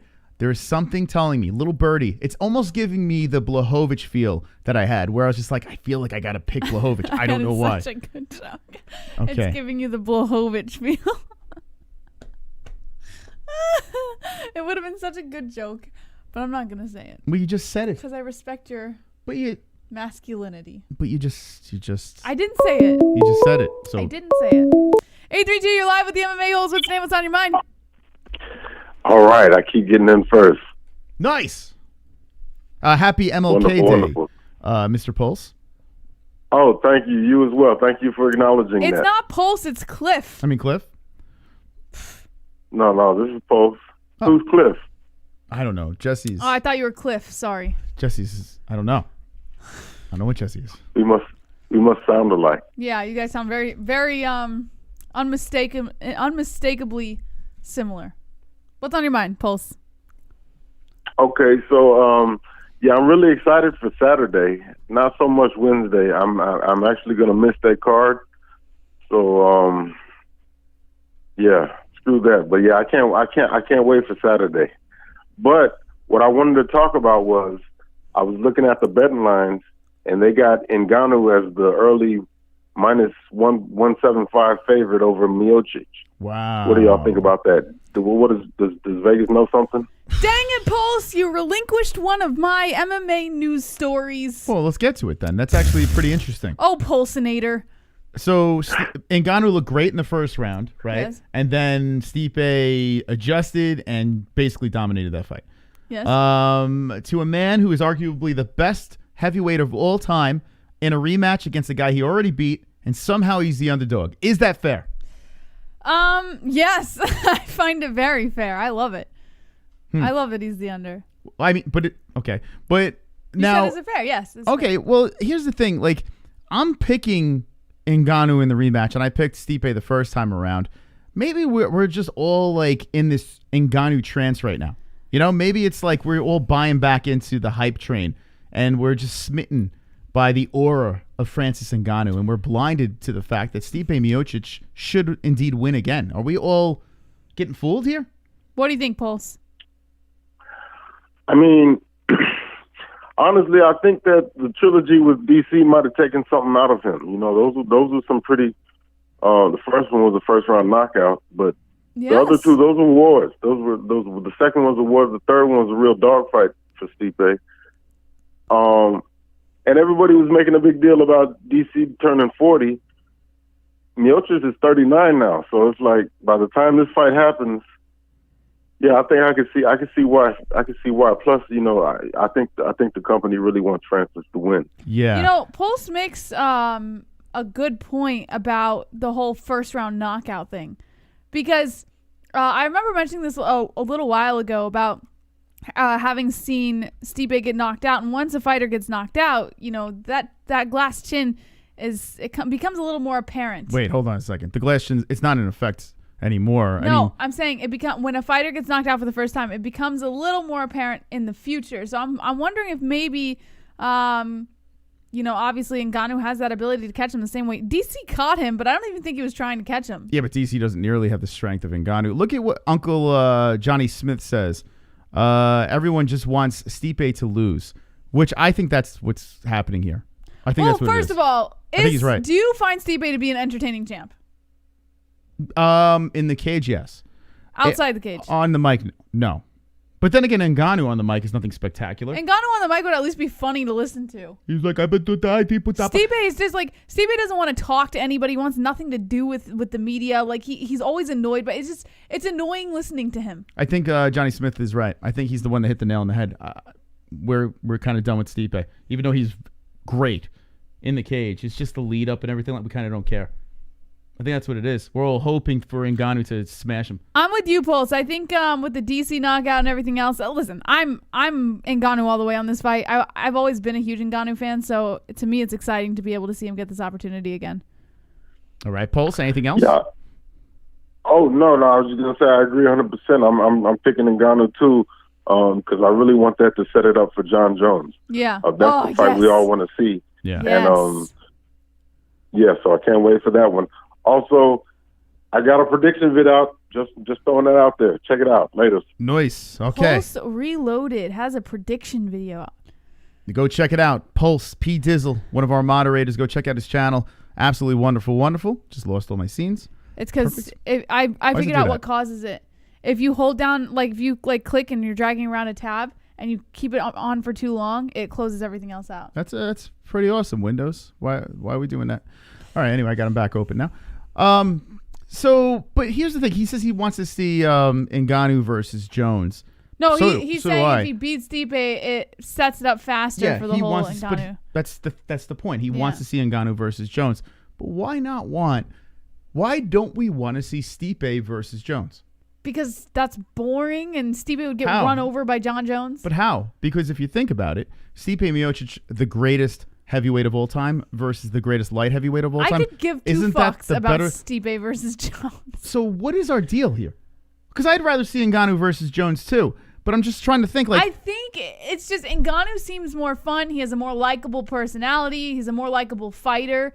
He's got that knockout reel that's just fucking insane. And I know Stipe, you know, but like, who's tired of Stipe now?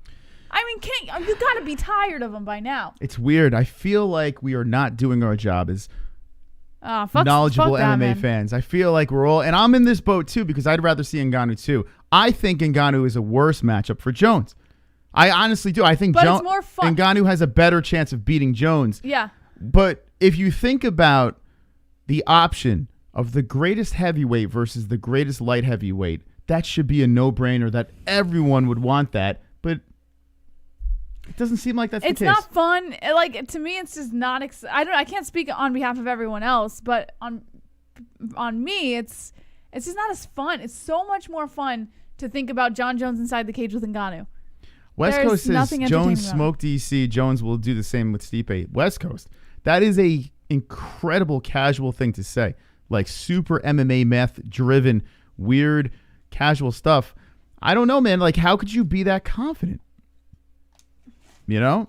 I can't say I'm confident on who would win in the heavyweight Think division. about how good Stipe looked but against DC in his last fight. I am confident that Jones and Ngannou would be far more entertaining than Jones Stipe. I think we're doing a bad job as fans, Jesse. I don't. Listen. I feel... You know what? Fuck this. I'm so tired. Like, there's like some fucking like we're bad. You're supposed to follow a certain way. Like, fuck that, man. If it's not fun, it's not fun. You know? Well, but then if that's the case, you should be all over Conor McGregor. I do enjoy watching Conor fight, but I'm not like, I don't suck Conor's dick when it comes to like don't you matchups and stuff. Like, if we're talking about matchups and who's gonna win and this and that, I'm not like high on that. But I love watching Conor fight. But don't you feel it's hypocritical on one aspect? You're saying they should respect the rankings. Like I've always said that the UFC has thrown away the rankings. Yeah, and now you're saying, well, I just want to see the fun stuff. To me, here's the thing. I believe that rankings are important because it respects the fighter, like where the fighter is and their position in their career and how hard they've worked to get to where they are. So yes, to an extent, I believe that the UFC should respect the rankings, but they don't. And my mentality is, okay, well, if they're not going to, then I need to get on board with how the UFC is doing this in order to at least enjoy the fights. And to enjoy the fights, I'd rather a more entertaining fight in which that would be Ngannou Jones and not Stipe Jones. So I have my reasons for why I think I'm different. And I think a lot of other MMA fans come across as very hypocritical because it's about the moment, right? So it's not. You're not wrong. You're allowed to. It's not just about the moment. You're allowed to root. You're allowed to root for whoever you want at any time. You can flip flop, and that's the beauty of MMA. But who's flip flopping? I think us as MMA fans, sometimes we speak in a way, and I'm guilty of this as well. We speak in a way where we just want to be selfish. We want what's good at the moment, and we contradict ourselves constantly. And not wanting to see Stipe Miocic versus a John Jones, which makes all the sense. It's kind of weird, right? Do you mean to tell me that you don't understand why? Yeah, I don't.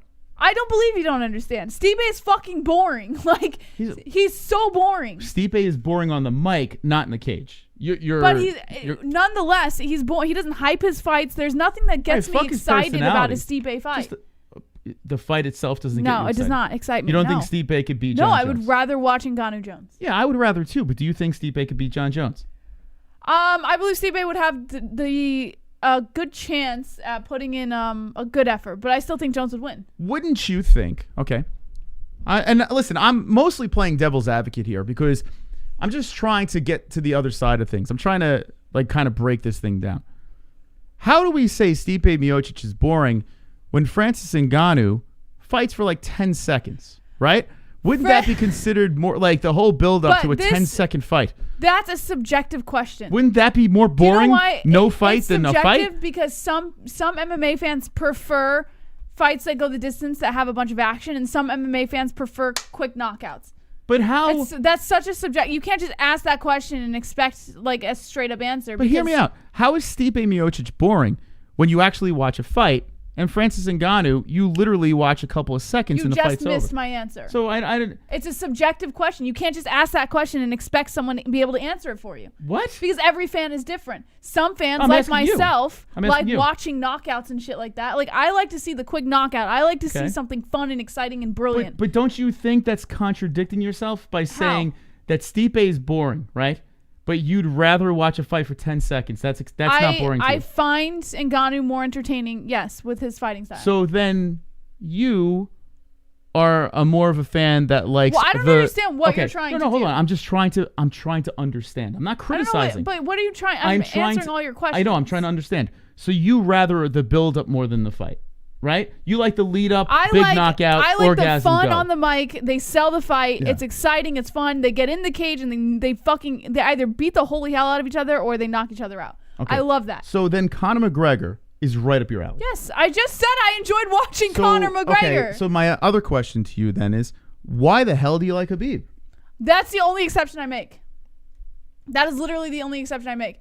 Him and Adesanya goes the distance with a lot of his fights too. But Khabib is the only exception. There's just something likable about Khabib. Yeah, it doesn't make any sense. I like, listen, I'm not saying it's right or wrong. I'm just trying to understand, right? Well, just now you like understand. with other MMA fans out there too. And myself, I'm trying to understand my logic too, because there are some things that I like and some things I don't. And it kind of makes me believe. Every MMA fan is different, though. Like, you can't just take what someone likes or doesn't like and then compare that to what another MMA fan likes or doesn't like. But do you think by us constantly contradicting ourselves, media, fans, the whole deal, right? Don't you think that this might be the reason why MMA fighters fucking hate us as fans? Like look at like a guy like Mike Perry. I don't care either. I'm just trying to break it down, right? So if you look at a lot of these fighters, they don't want to do interviews. They don't want to deal with the fans. They don't want to deal with the media. They're just fucking done. I kind of get it now. Like I'm thinking about all this stuff. Like if the shoe was on the other foot. But Stipe is fucking boring. If I was Stipe Miocic, maybe I don't want to fucking do media too. No, he's just a fucking crybaby. He's extremely entitled. Like, honestly, I'm not with it. I'm not with the Stipe train. All right. Well, listen, I'm just trying to see where Stipe is coming from here, right? And I kind of get it more now.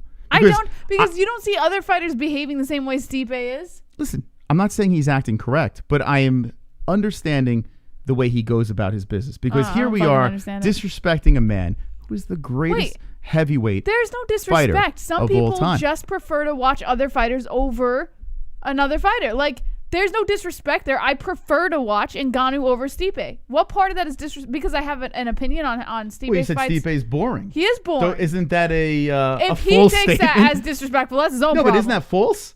Well, see, it's a subjective question. How is it subjective? You think it's false. You don't find him boring for your own reasons. No, but Stipe Miocic I find him boring. Is a boring interviewer. Like, interviewee. Right. So you understand where I'm going now. He's not a boring fighter. It's a subjective question. To some fans, someone might be determined as boring, and other fans might not see it the same way. Okay. You can't ask that question in a generalized manner. Being subjective, yet contradicting yourself doesn't make... How are you contradicting yourself? Why are you getting so mad? Because you're circling around the same thing. It doesn't make any sense. What point are you trying to get at? If you're contradicting yourself, but yet using I'm just being subjective as an excuse. No, you're being subjective with the question. The answer is not. Oh God, I swear, like it's like talking to a wall. Like you're not listening to the answer, and you just ask the same questions over and over again. We got some donations on that. Are you trying to understand? Because it feels like you're not listening to the answers, and you just keep like circling around the same question. Your anger needs to be controlled on the show, Jess. You're bothering me. All right. Well, anyway, what do you guys think? Because Jesse's getting a little hostile over here. Let's get to some donations. Firing me up, Moss. Yeah, I like to I like to understand, because I feel even myself, I'm guilty of this as well, where I've noticed I'll say things and then I'll backtrack and be like, well, that kind of contradicts what I said before. And I kind of get why fighters don't want to do interviews. Fighters kind of get pissed off. The fighters are pretty sensitive. They're a little too sensitive when it comes to the chit-chat part of the game. But it's interesting. Why do we want to see Ngannou versus Jones, but don't want to see the greatest light heavyweight versus the greatest heavyweight? Because it's more fun! It's more fun. It's more entertaining. All right. Okay, squeeze those boobies. Can you give us your best Valley Girl accent? It might be pregnant nerves. Like, oh my Ariel. God. My God. Ariel slapping them cheeks. God. My God. Really? Really? Come on, Ariel. At that butt.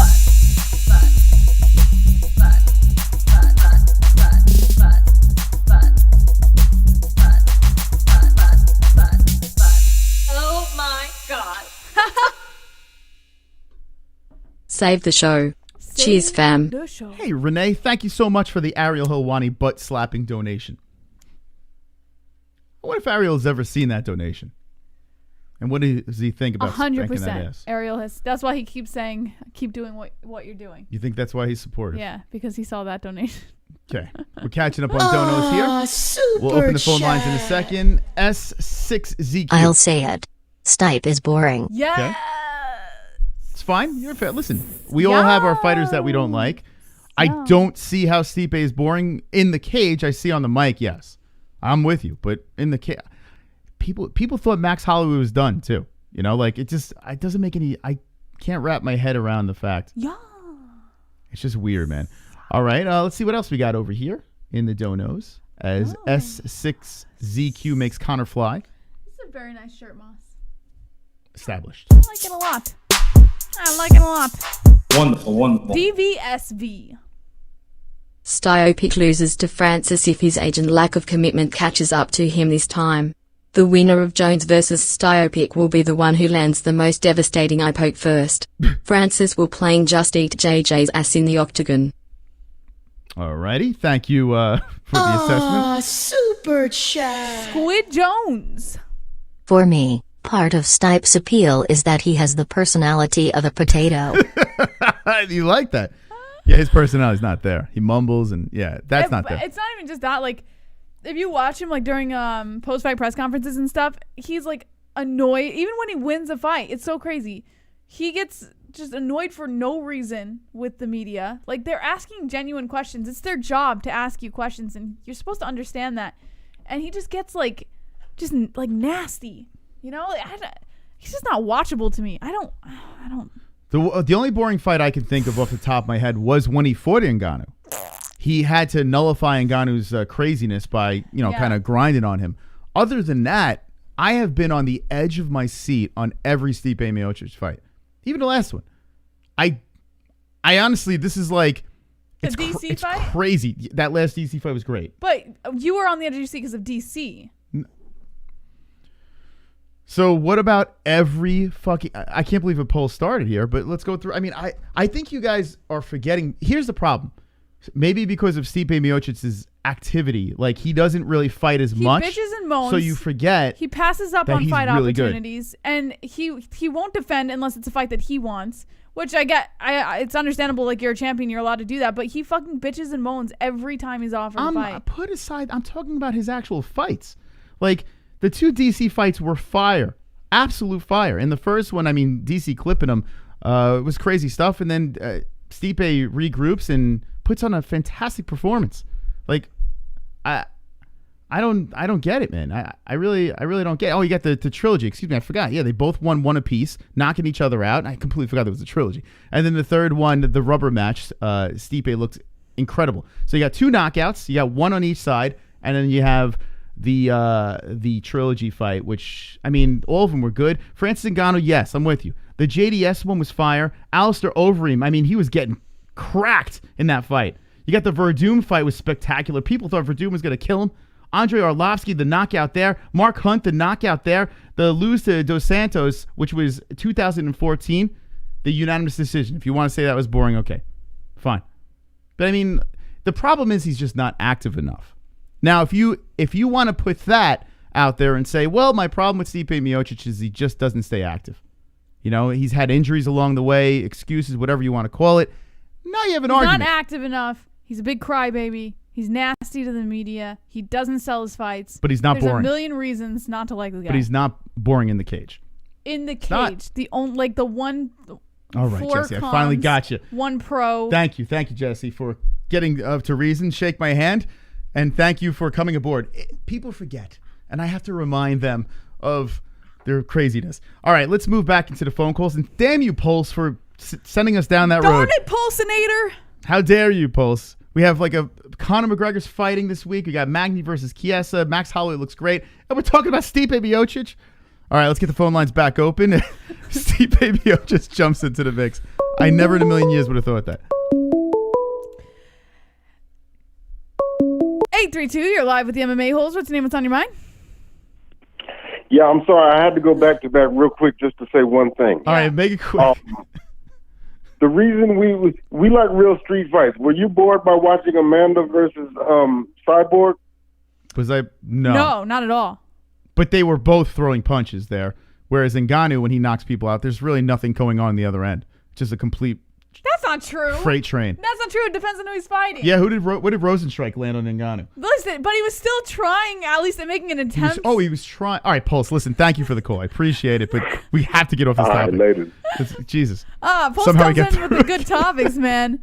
No, it's not a good topic. It's a terrible... If people are talking it's a terrible topic. Oh, my God. He's a great fighter, just a boring style. No, wait, what? He said he's a great fighter, Moss. Wait. But a boring style? Stipe? Ngannou fight is the only one I can agree with. If that's the case, then you're saying Israel Adesanya, who had one of the worst fights of all, two terrible fights if you think about it, But the one against Yoel Romero was horrific. And honestly, the Anderson Silva fight sucked, right? But he's had some spectacular performances. So you look at two fights where it's kind of subpar, right? All of a sudden, Israel Adesanya is the worst fighter of all time. Like, he has a terrible... Like, think about how stupid this sounds. Stop! Can we just move on to the next topic See, at least already? Jesse understands. I'm not saying anything. I know. I'm saying you understand now how ridiculous this sounds. Oh, stop S6. it, Moss. What do we... Stop it. Mike, you can't compare him to Izzy, but what I'm saying is if you have one fight that you quote-unquote call boring, automatically they're a boring fighter. That's my point. That's my point. How are we not understanding? All right, I'm going to stop. No, that sentence didn't make any sense. Oh my God. Let me. That made no why sense. can't I fucking talk to you people? All right, listen. This is what I'm saying here. He is saying he's a great fighter, just a boring style. Okay? Yes. Just a boring style. He doesn't like his style of fighting, Yeah. which I don't get because he's finishing people.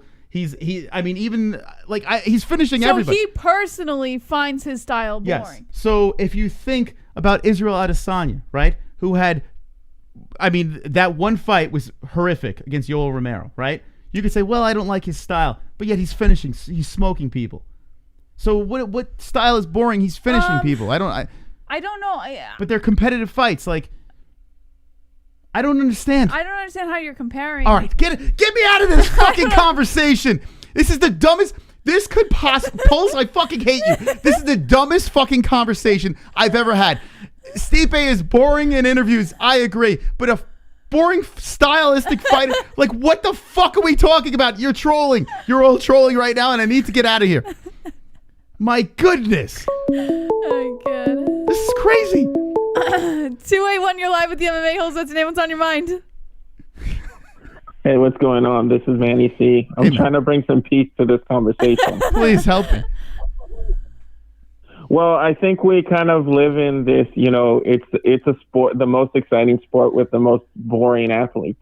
Yes. Like Tom Brady, Aaron Rodgers, any NFL player is infinitely more exciting than any UFC fighter. I mean, there's no UFC fighter I want to buy a T-shirt of. I mean, do you really ever want to buy a Michael Chiesa T-shirt? I don't think it's or Peter Yan or they're just not cool people. They kick people's asses, so they don't have to be cool. Mm-hmm. It's kind of like a really pretty woman that doesn't have to have a personality, right? Yeah. So in that instance, like I definitely see where JBH is coming from. But I had just a quick question, and I wanted to see what you guys thought. And I brought it up last time I called JBH. Yeah. How much weight do you put on weigh-ins? Like actually the weigh-in and the stare down on a pick. Like, has there ever been a time where you see someone weigh in and go, I'm changing my pick? Or in the stare down where you're like, I'm going to change my pick because they look scared or whatnot? I think Moss does that more than I do. He's a big fan of watching the weigh-ins first and then making his decision. Well, it helped me with Max. It helped me tremendously. Like, with Max. I've done it. There have been a lot of times I like to look at style and history, right? So I like to look at how they've done in their last 5 fights. I like to look at how they finished their last 5 fights. Did it go the distance? Who did it go the distance with? Were they tough competitors? Things like that. So that's what I like to try and keep in mind when I'm making picks. Maybe it's not the smartest way because I haven't been doing really well lately. But yeah, there have been times that I do look at the weigh-ins in the chance that I do watch them. I don't really watch them often, but when I do, if I see something, yeah, I do get a little swayed sometimes and go, oh man, I don't know if I made the right pick there. But then I have like the superstition about switching picks. So yeah, it does influence me. Maybe that's why I don't watch them, because I don't want to be influenced by the weigh-ins. Why do you? Same thing. I used to when I first started watching the sport. It used to be, we got to watch the weigh-in and we got to watch, the stare down. And because there was like in boxing, it was a big thing. Mike Tyson always said he knew he won the fight when the person flinched or their eye contact was moved to the side. But then that always stuck in my head. But then you see guys that are on death's door at the weigh-in and look like, they're about to die. And then the next day fight incredibly. Yeah. Or there's fighters that say, hey, I'm scared. up to going into the cage, really up to when I get punched in the face. Then I react, right? Yeah. But I'm afraid to fight. A lot of fighters will admit to that. So I was always curious because the last time it changed my mind was the Holly Holm Ronda Rousey, where Ronda freaked out. Remember? I don't know what the hell happened where she tried to grab Holly or Holly tried to grab her or something like that. Oh, yes, and that's when I knew. Yeah, Ronda looked like she was like super jittery. Ronda was a head case. She really was, especially towards the end. Yeah. Like she just kind of fell off the track, man. It was crazy. But about the fighters that you say kind of look like death, and then they come out and they look great at the fight, Khabib is one of them. He goes into weigh-ins and he looks like death. Like he looks like he's about to keel over. Like he just does not look good. But then he comes out for the fight and he looks fantastic. So that, you know, you can't. I get what you're saying. You take the look in their eye and how they approach their opponent and stuff, but you can't always take what you see on the weigh-ins. The face-off. Very important. The actually stepping on the scale, I've learned that really doesn't really mean much. Like it could sway you a little bit. It's when they look in each other's eyes. I think that's where you can pull some information. It's not always 100% effective, but I think it's a good tool. If you're picking fights and you're trying to do it for money or trying to do it, you know, to throw some shade at your friends, yeah, watch the face-offs. I think that's very important. Yeah. Remember Travis Lutter? When he fought Anderson Silva? My goodness. We're going back. Do you remember that That fight was actually way before. Back in the day? Yeah, I mean, I know who you're talking about, but I didn't watch it live, no. Yeah, he had to shave his head. He looked like literally he had no soul when he walked onto there. Mm-hmm. He goes in the fight, was beating Anderson Silva and got tired. So then Anderson triangles him. Mm-hmm. But he would have beat Anderson Silva if he would just come in shape. And you saw whenever he weighed in, you just saw, you were like, man, there's no way this guy can fight. And he was going to beat him. But unfortunately, I heard the guy just ate M&Ms during training and stuff like that. So it can't be good. All right. Well, I'll let someone else call, but I got Conor winning by KO. I think he's going to do second round KO. Okay. And I think Hooker's going to KO Michael Bellator in the third round. All right. Mandy C, thank you for the call, man. All right, guys. All right, so that's actually good. I want to hear at the end of your call, each person that calls in, let us know, co-main and main event, Saturday night, who you got and how you got it. We definitely would love to hear at the end of your call. Unless your call is just about that, that's fine too. What do you think about it? Yeah, the stepping on the scale could tell you a little something. I feel, though, when they're staring at each other, when they're nose to nose, that's where you get it, you know? You can get some info. Wonderful, wonderful. Funny that you mentioned wearing UFC fighters shirts. Kiwi, send me a yellow Adesanya shirt. Smiley face. I wear want it. I want the yellow Adesanya shirt. Yeah, I don't think it's so weird. I stopped wearing jerseys. Well, I told this story a million times. I used to wear jerseys all the time as a kid. And when I played hockey, I used to wear a lot of football jerseys too. All into it. And then I got to this age where I was like, I don't know if I want to wear a man's name on my body. Like, it's just, I guess there's nothing wrong with it. It's just, I don't know, it feels weird to have like fucking McGregor plastered across my back. Like, I don't know. It would seem weird. I have sports jerseys with my name on the back of it. You know, it's kind of, I have a Mystic Moss jersey, like I'm all about the team.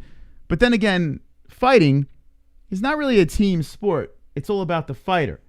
Well, yeah, I think that's what makes it more fun, though. I'd rather wear a Fight Island shirt. Wouldn't you wear a Conor McGregor merchandise? I would wear. I bet you would. I mean, I bet you would. I liked when Conor had, was it Dethrone? I liked that. What about McGregor Fast? I mean, it's a company, right? But it's got his name on it. Yeah, but so if it's just a jersey of a fighter or an athlete, I don't know. I kind of. He would wear it. I don't have. Don't fool people. I'm gonna wear the Fight Night, McGregor Fight Night. I'm gonna wear the McGregor tee to piss people off. You wear an ADS shirt. To piss people off, yeah. No. But I wear it on the show, but I don't walk around. When have you seen me walk around with a jersey or another man on my shirt? I wear it on the show, but when do I walk around? When do you see me in my regular life? I just washed a Ranger shirt that you were wearing the other day. Whose shirt? It was your shirt. Yeah, it just said New York Rangers on it. It was a New York Rangers championship shirt. No name of any player on it. I don't walk around in public with guys' names on. Now on the show, I'll wear things to razz people up, yeah. But I just don't see it. Like, if you're a kid, I get it. You kind of fanboy, you idolize fighters and stuff, and there's nothing wrong with it. It's just how I feel. It's just weird. I don't do it. I don't do it. I don't know. It's. Does anyone like walk around with like a, I don't know. All right, let's get back into calls. L.A. Quinta shirt or whatever. Like I don't know. Now if he was my boy, like say for instance like Justin Sumter. Yeah, if Justin Sumter fights, hell yeah, I'll rep his shirt. Like I'll wear his shirt and support him like that. But I don't know if I could like really fanboy. All right, let's get into calls. I'm trying to think now. Jesus. It's weird. 516-522-0267. Yeah, Sean, she failed. She tried though. She did try pretty hard. Well, I was just thinking because I wear like you have so many jerseys with people's names on it. I was a kid. I used to wear all that stuff. Yeah, I did. In my teens. Unless it's Aussie, if you wear another man's name on you, then by law that men should be allowed to raw dog your girl right in front of you. Is that? Oh, yeah. Maybe that's why I don't do it. Yeah, it's weird, man. Listen, I'm not trying to talk you out of it, and the UFC probably does really well on merchandise. Yeah, I would wear someone's name on my back. Maybe you're a chick. You know, like chicks could do that, and kids could do that. Maybe a grown man. There's men who do it too. Go to any football game, and you're going to see men. I used to do it. So it's fine. I stopped. I don't know. It was just a weird thing. I got this weird moment. My father used to say, "Did they pay your bills?" You know, I'd rather wear a fucking chrome to your dome shirt because they literally pay our bills.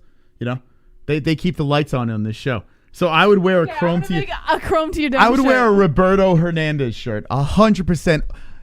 I tell you what, I would wear anyone from this chat that fucking donates. I would wear your fucking name. Don't say that because they're gonna make you wear their name. Hell fucking yeah! I would wear their name on. We should make a donation where I wear your name for a show. 100% would do that because you guys keep the lights on. But none of these fighters.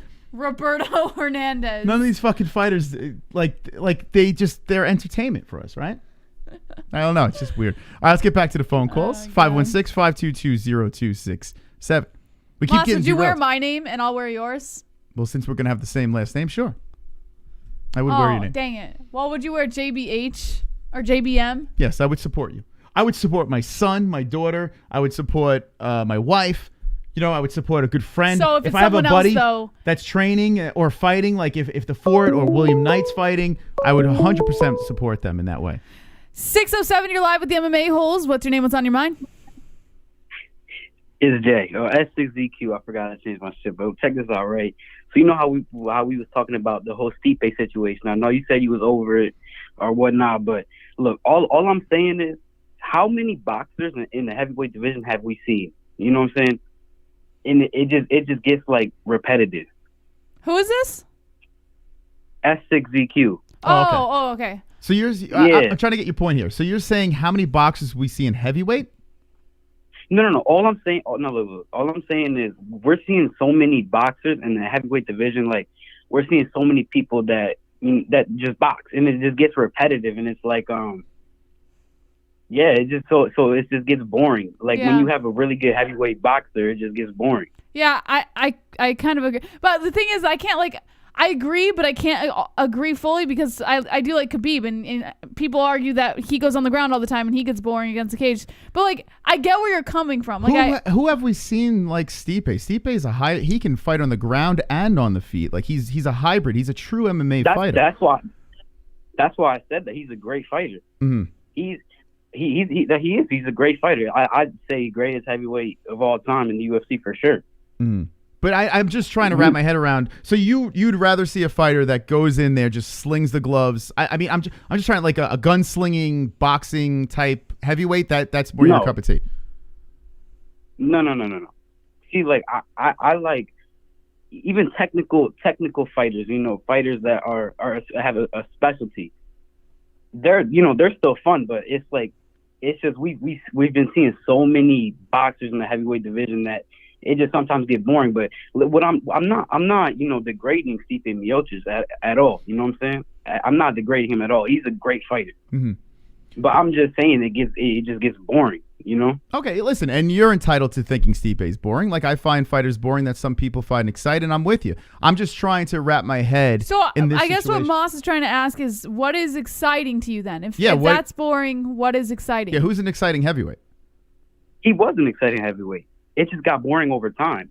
I'm not saying he was never exciting because, I mean, what heavyweight have we seen that has the accuracy of Stipe, with the hand speed of Stipe, that can handle himself on the ground and is still flatlining people? You know what I'm saying? Okay, I think I know what you're saying now. So he's saying like the repetitiveness of Yes. the same style over and over So again. too much of anything gets boring after a while, right? And Yeah. we got too much of Stipe Miocic. It's time to switch it up. Yeah. There you go. You got to dummy it down. I mean, that's fair. All right, that's fair. Yeah, that's fair. I like how you say you know what I'm saying. I like that. Nate Diaz does that as well.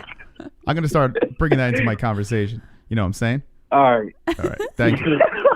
Yeah. Have a good night. So, all right. Oh, he had something else to say. I can call back. I didn't know what he was saying. to be Come honest. on, Moss. He's like a nice guy though. You shouldn't have hung 516. up, you know what I'm saying? I don't fucking know what he's saying. I had no idea what he was saying. I was trying to help though. I kind of get it now.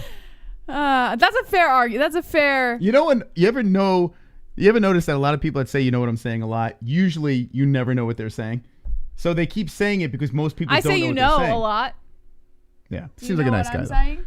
I kind of get what he's saying though. Too much of He anything had isn't something fun. else to say, and you freaking All right, hung call up back. on it. 516-522-0267. Oh, we didn't get his picks for co-main and main event. You shouldn't have hung up on him, man. It's all right. I didn't know what he was saying. Or maybe I did. Know what I'm saying? Yeah.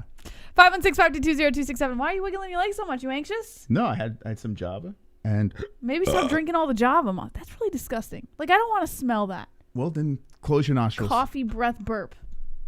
Sorry, Jesse. Ugh. I apologize. Have some respect, Ronaldo. Who the hell's Ronaldo? And should I be worried? This weird pink tone to me is just freaking me out. But yet now I'm getting used to it, Jesse. I kind of like it. Yeah. Cancer patient Moss. This is our look. No other show has this weird ass. Fuzziness did go away after we shut down, though. So It might be OBS. yeah, it might be OBS. We'll change our white balance. Although you gotta change your color because you I know. look like you're dying. I'll set all the lighting and I'll stay up very late. I do think though the actual setup of our screen looks pretty nice. Wow, a lot of callers here. Let's take this one. 760, you're live with the MMA-Holes. What's your name? What's on your mind? Hello? Hello, what's your name? Julian. Jaden? Julian. Julian, what's on your mind? Yeah. So, how you guys were talking about, like, who's good on the feet and, like, the ground, I was thinking Oliveira and Cejudo. Those who I was thinking about. Did anyone ever tell you sound like Puss in Boots? What? No, he doesn't. What? No, he doesn't. You ever see Puss Shrek? in Boots is like, like that's Puss in Boots. No, I didn't. I think you sound a He little like doesn't Puss in sound Boots. like a little that. bit. Anyway, Julian, back to your point. I apologize, man. I'm very and I'm not professional at all. So yeah, but I was saying the two people I think that are good on the feet and the ground is Cejudo and Oliveira, in my opinion. Cejudo and Oliveira, yeah, very good on the ground. I'm with you, man. Oliveira, how good does he look? He should be fighting for a belt very soon, right? Yeah, I think he deserves a title shot against Khabib. That's fair. That is fair. Yeah, Against and Khabib recognized it too. That Oliveira he's legit the guy. But Khabib's not coming back. No. What do you think about Khabib, Oliveira versus either Poirier or Conor? How do you think they would fare up against him? That'll be a good matchup. Against Conor, I think I got Oliveira. Or against Dustin Poirier, I don't know, because Poirier has good jiu-jitsu as well. Sure, he does. Hold on 1 second. Wonderful. We have a donation from But Why. He wants to say something. Puss in Boots, smiley face. He called you Puss in Boots. Where are you from? Huh? Where are you from, Julian? The U.S. U.S. Well, no, I'm like, what state you from? I'm not. I had to figure. Oh, California. Cali, baby. How is it in Cali right now? Yeah. The weather's nice, right? Yeah, it's nice. Yeah. And is this your first time calling in? Yeah. Hey, thank you for calling in, man. Do you call in a lot of shows? No, this is the first one. Oh, that's cool, man. That's cool. We popped your show calling cherry. Yeah. All right, Julian. Who you have in the fights on Saturday? Conor or Poirier? Who you got? I got Conor, third round. Okay. And I got Chandler because of his wrestling. Nice. Julian, how old are For a you? minute. I'm 14. 14. 14, all right. Let me ask you a question, Julian. What do you like Yes? most about the MMA-Holes? That's a I little. like how.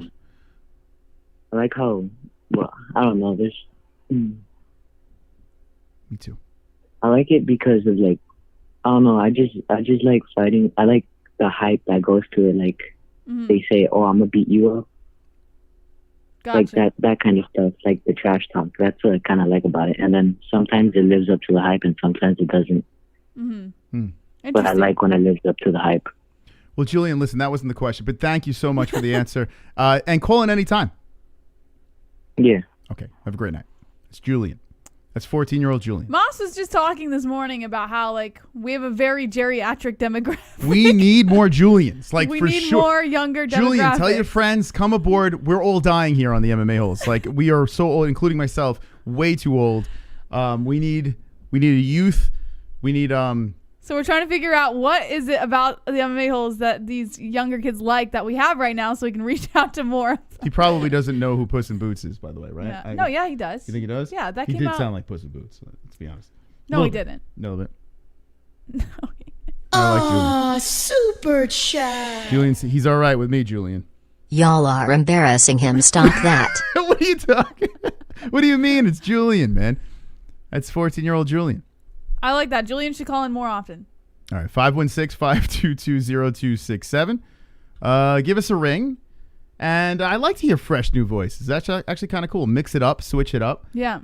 Let's talk Stipe Miocic. No, let's talk about the fights on Wednesday night and Dustin Poirier, Conor McGregor. And how about him picking Michael Chandler? Look at that. 956, you're live with the MMA-Holes. What is your name and what is on your mind? Hey, what's up? But why here? What's up, but why? Hey, how's it going? So, yeah, I just want to talk about real quick, man. How about Holloway beat the shit out of Kattar? That was crazy, huh? Oh, it was, man. What are you laughing about? Jesse's having a good time here. I'm sorry. Go ahead. Why are you laughing? What are you laughing for? Go ahead. I'm sorry. Go ahead. But why? Could you believe she just cracked up after that?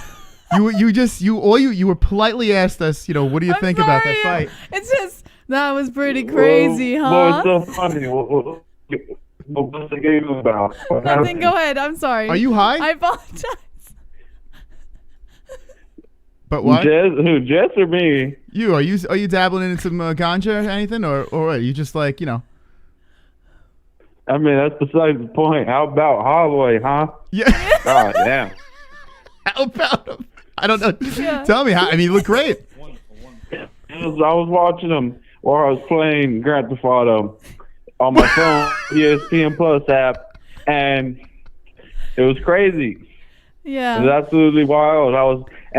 Even while I was playing, I could tell like that Holloway was just dominating, and texting my friends like, "Oh, this is crazy," blah blah, and they were telling me, "Oh yeah, well you're over exaggerating." No, it wasn't. It really was as lopsided as it seemed. Yeah. This is some story you're telling here. How old are you, but why? What'd you have for dinner that night? I want to know everything about that night. 22. I had some crispy church's chicken that night. Yeah. Ah. All right. That's good. And so you were playing Grand Theft Auto and you were watching the UFC fights. Did you have the MMA-Holes on at the same time, like 3 things happening at once?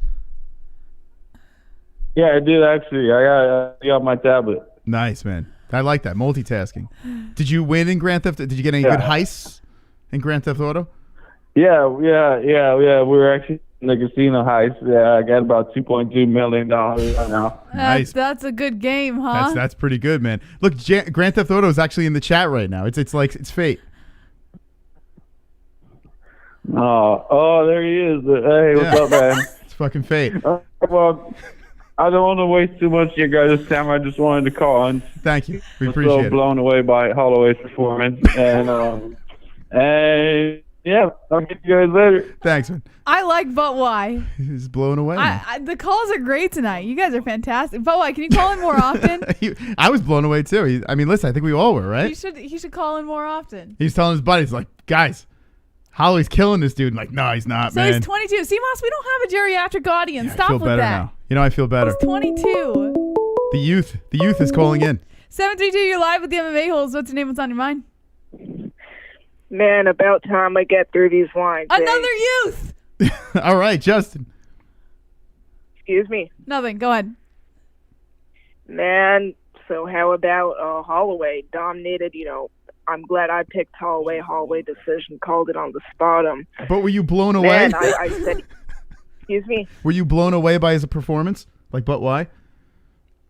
Honestly, I said it in the video. I said he would dominate, but I didn't expect him to dominate that much. My problem was with Kattar. I mean, he's a slow starter. Showed that against Stevens and Khabib Nurmagomedov, and he's just hasn't faced anyone like Holloway. I mean, what's his best win? Dan Ige and over the hill Jeremy Stevens. You know what I mean? It was just hard for me to find an angle where Kattar could win, and he's beat good fighters, Burgos, Feely, but just no one like Holloway, man. Mm-hmm. Yeah. I tell you, I was sipping some water. Yeah, I'm with you, man. I really like. This is one of those fights where I was just kind of baffled how so many people jumped on that Kattar train and kind of said Holloway's done. Yeah. Like my co-host over here. I was one of them.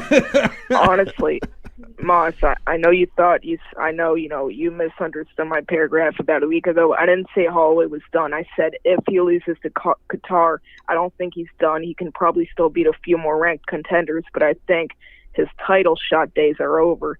But I did pick Holloway to win a decision. I did pick him to dominate, and it's just crazy how people picked Calvin Kattar.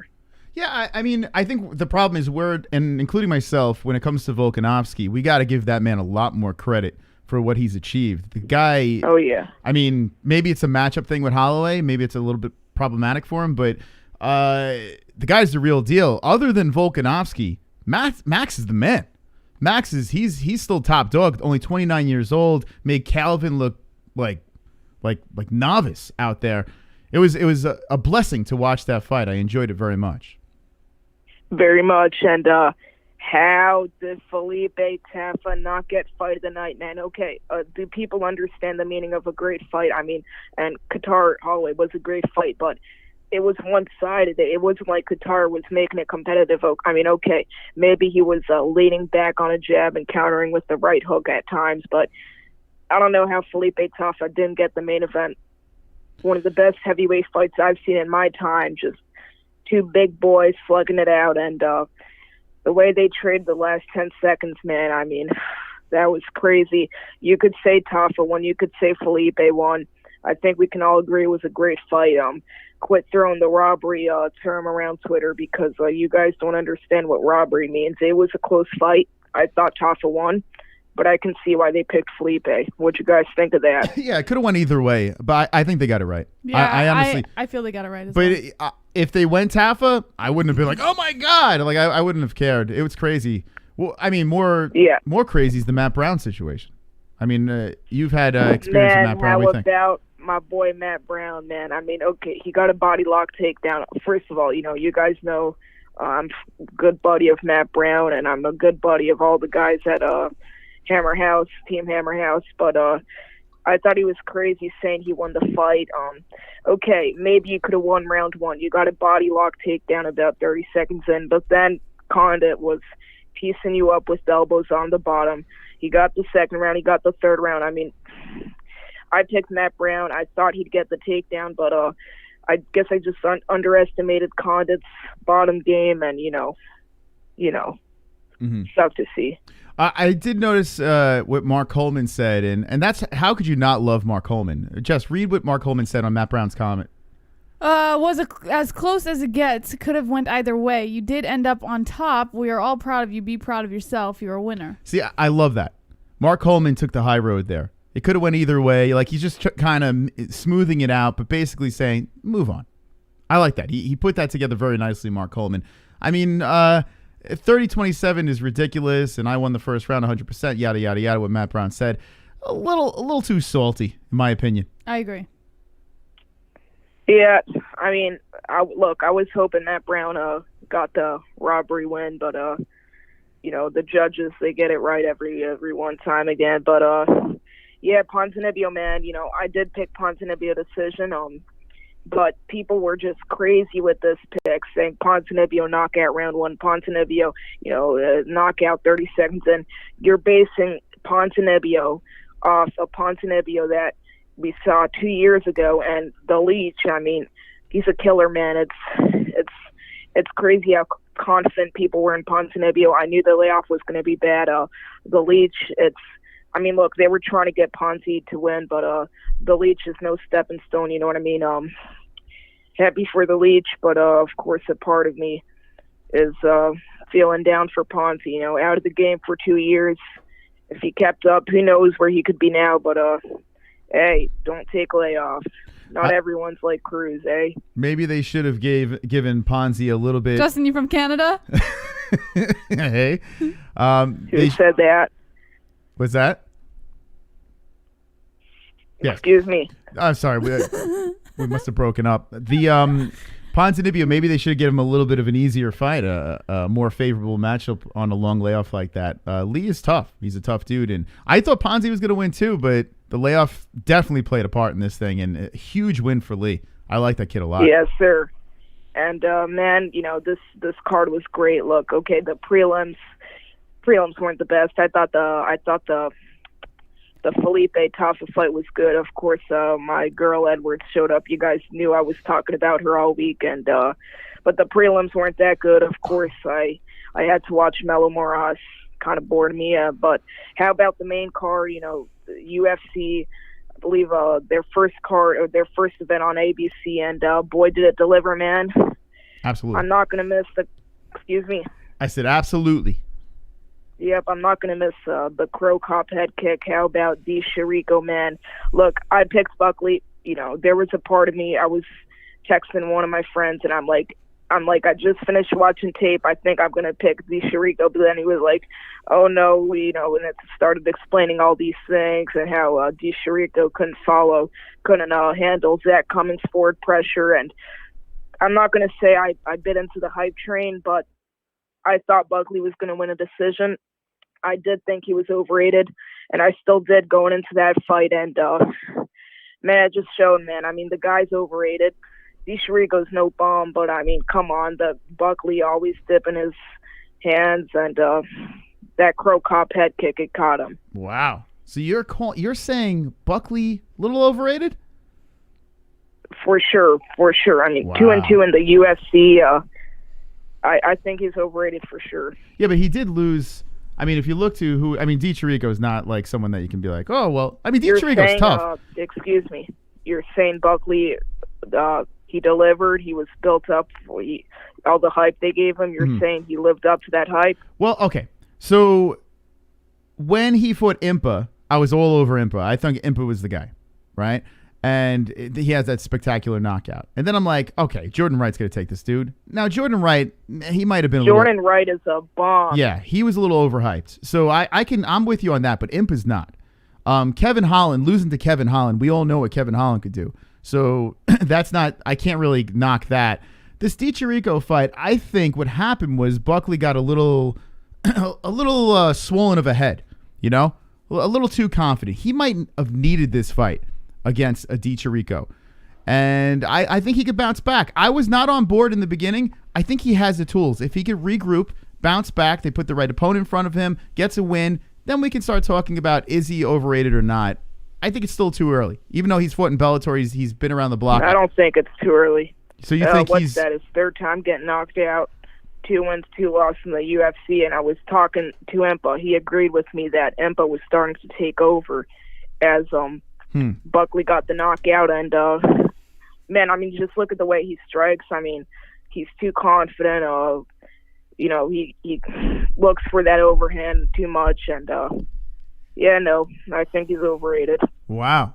That's a bold statement. You may be right, you may be wrong. I don't know. I think we still have a little bit more to learn here with the kid. Sometimes these things have to happen in order for them to retool, regroup, and get better. And I think when it comes to Alessio Di Chirico, I think he got in there a little overconfident, and he needs to get knocked down a notch, and that will do it. That head kick was pretty brutal. So we'll see. Yep. We will see. I'll stay on here for a few more minutes. Minutes? I know it's the whole. Excuse me. Make it seconds. All right. What we got? Wrap it up. I know it's the whole McGregor fight week, and people are looking forward to that. But I do feel like people are bashing this Wednesday card too much, saying it sucks. I mean, heck, it's a Wednesday card. I'll take it. The main event, it's not the best. Definitely not as good as Edwards Chimaev, but it'll do me. Ike Villanueva versus Ventura, some Brazilian name. Look, I know they're not the two best guys, but someone's gonna have their lights out. We got Tyson Nam and a lot of great fights. Ricky Simone. We're going to see Perez, the Joker clown, get knocked out once again. And McGregor, I'm calling it. Look, I'm not a McGregor fan, but I give credit where it's due. And I think Poirier, him getting knocked out, it's in his head. And I was watching the Poirier Hooker fight a few days ago, and I'm calling it. It's not going to be in 60 seconds, but McGregor knockout round 1. Okay. All right. Thank you, Justin. Appreciate it. You guys have a good one. Very professional. Very long and professional. All right. So Justin covered a lot there. He really touched base on everything. I think he covered everything that we missed. So thank you, Justin, for the call. 516-522-0267. Let's chat about whatever you'd like. You want to talk about Chiesa Magny? They're going to dance this Wednesday morning for us. Maybe nighttime for you. Unknown caller, you're live with the MMA-Holes. What's your name? What's on your mind? Hard to follow that one by JJ. He drops the knowledge as usual. Before I get to the Stipe talk, I got to talk about Holloway. And, yeah, Mas, you said he still got it. He's still a beast. We were ready to write him off. I thought maybe Kattar could have maybe knocked him out. I thought it was his only chance to get a knockout, clip him. And he did hurt him. He did hurt Holloway, even when he was on his last leg against the fence, hit him with an uppercut, wobbled him. Did you say uppercut? Off. Did you? Uppercut. Oh, I think you said uppercut. Big uppercut. Wobbled him, but obviously that wasn't enough. But if you look back and watch Kattar against Renato Moicano, he's got a similar build, similar style to Max Holloway.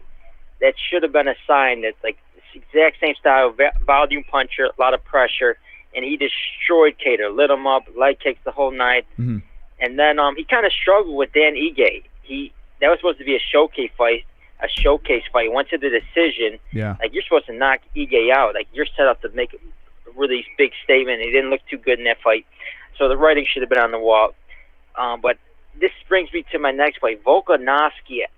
Maybe I was underrating Volkanovski because you look at what Holloway did to Brian Ortega. You look at what he did to Kattar. He destroyed those dudes. And say what you want about Volkanovski, if you think he won or not. Both those fights were, the first fight I thought he clearly won, but the second fight was razor close. Hung in there, lost the first 2 rounds. I thought he won the last 3 rounds. So people are saying, oh, he said he didn't win, or he's not the real champion, this and that. But that fight was razor close, hung in there. Holloway destroyed everybody else he fought. So I got to give some respect to Volkanovski for being the champ. Absolutely. What else? Alessio, how about your paisano? Dan dan elitano, dan dan dan dan dan dan dan dan. Okay. That was. I don't know what song that was, but okay. That was a big win. He was riding low, man. 3-fight losing streak. He needed that. Even though I thought some of his losses were questionable against Kevin Holland, a split decision. I thought he won that fight. A couple of other fights were close, but he came up big. Now, before I head out, I got to touch on this Stipe Miocic topic because it was frustrating to hear. JBH, he's boring, but you're the biggest Israel Adesanya fan. The dude with the pink hair, and he dry humps people, and he likes anime. Yeah, we already covered this. That's your real exciting fighter with the big personality, the dude with the pink hair and who likes anime, and he dry humps people with a closet case. That's your favorite fighter, but Stipe Miocic, the firefighter, family man, blue-collar guy, doesn't talk trash. He's boring, though. Yes. See, that's the difference between me and a lot of people. People like the flashy trash talkers. I like the humble, hard worker guys. So and the special. fact that he goes at the media with their boring questions, I don't blame him. I mean, the media is just instigators, and people like Luke Thomas and Ariel Helwani asking you questions, and you wouldn't be annoyed? Of course you'd be annoyed, and I'm glad that he... Your voice. All right, thank you, Kevin. That was great. All Kevin does is talk shit. Like, this is the thing with Kevin. He calls in and he tries to give valid points, but then he always has something to say to me. This tells me... He doesn't agree. No, this tells me it's not even that he doesn't agree. He's just always looking for something to get on me about. Like, you're obsessed with me, Kevin. Calm down. He just disagrees. Listen, we know Kevin's Kevin, you got to calm down. He's a Stipe... Don't defend Kevin. He's a Stipe Miocic fan. He's been a Stipe Miocic fan from day one. He's fucking obsessed. So he's trying to defend every time he his calls boy. in, it's like, oh, I'm going to talk about MMA, but then I'm going to talk about something Jesse said. Well, he knew that you were on Like, Facebook. Jesus Christ. And he was like, you cannot be on Facebook Because I don't like listening to him because he's boring. You want to talk about boring, Kevin? She was legit Your on calls Facebook. are boring. Kevin put Jesse on Facebook. 516-522-0267. You could blame polls for this, Jesse. How dare he bring up Stipe Miocic and make us... Volkanovski, though, he was right, though. Like, I think a lot of us, including myself, I said this earlier, that we have to give Volkanovski more credit. Yeah. We really do. I'm sorry, Alexander. You know? You didn't do it for me. I thought you might have been a tad overrated. But knowing how good Max Holloway is, and I've said it over and over again even before this fight with Kattar, I should respect you more, Volkanovski. 719, you're live with the MMA-Holes. What's your name? What's on your mind? It's Kevin from Denver. Hey, Kevin. What's up, How Kevin you guys from doing? Denver? Well, wonderful. Wonderful. Good to hear. So I'm looking at the UFC rankings, right? And I'm looking at all the champions in all the weight classes, right? And for me, I don't know if this is crazy to say, but it's easier for me to pick who will stay champion as opposed to, like basically who's going to lose their title. Mm-hmm. So for me, my kind of lock-ins would be Valentina and Usman, and for the rest of them, it's like I can't even. Who knows? Who knows what'll happen by the end of the year? Mm-hmm. I'm with you on Usman and Valentina. I'm with you on that as well. Amanda Nunes, who really doesn't have much. I don't know what division you want to put her at. I mean, but she's fantastic. I'm trying to think who else. What about Izzy though? I mean, I guess Izzy bouncing up. If he stays at middleweight, I really don't see much of a problem for him there. You don't think he could hold on to the belt? Well, my thing is with Amanda is I think she's going to retire. Mm-hmm. So I think middleweight. I think he's going to vacate that title, and then Amanda will vacate that title too by retiring. Okay.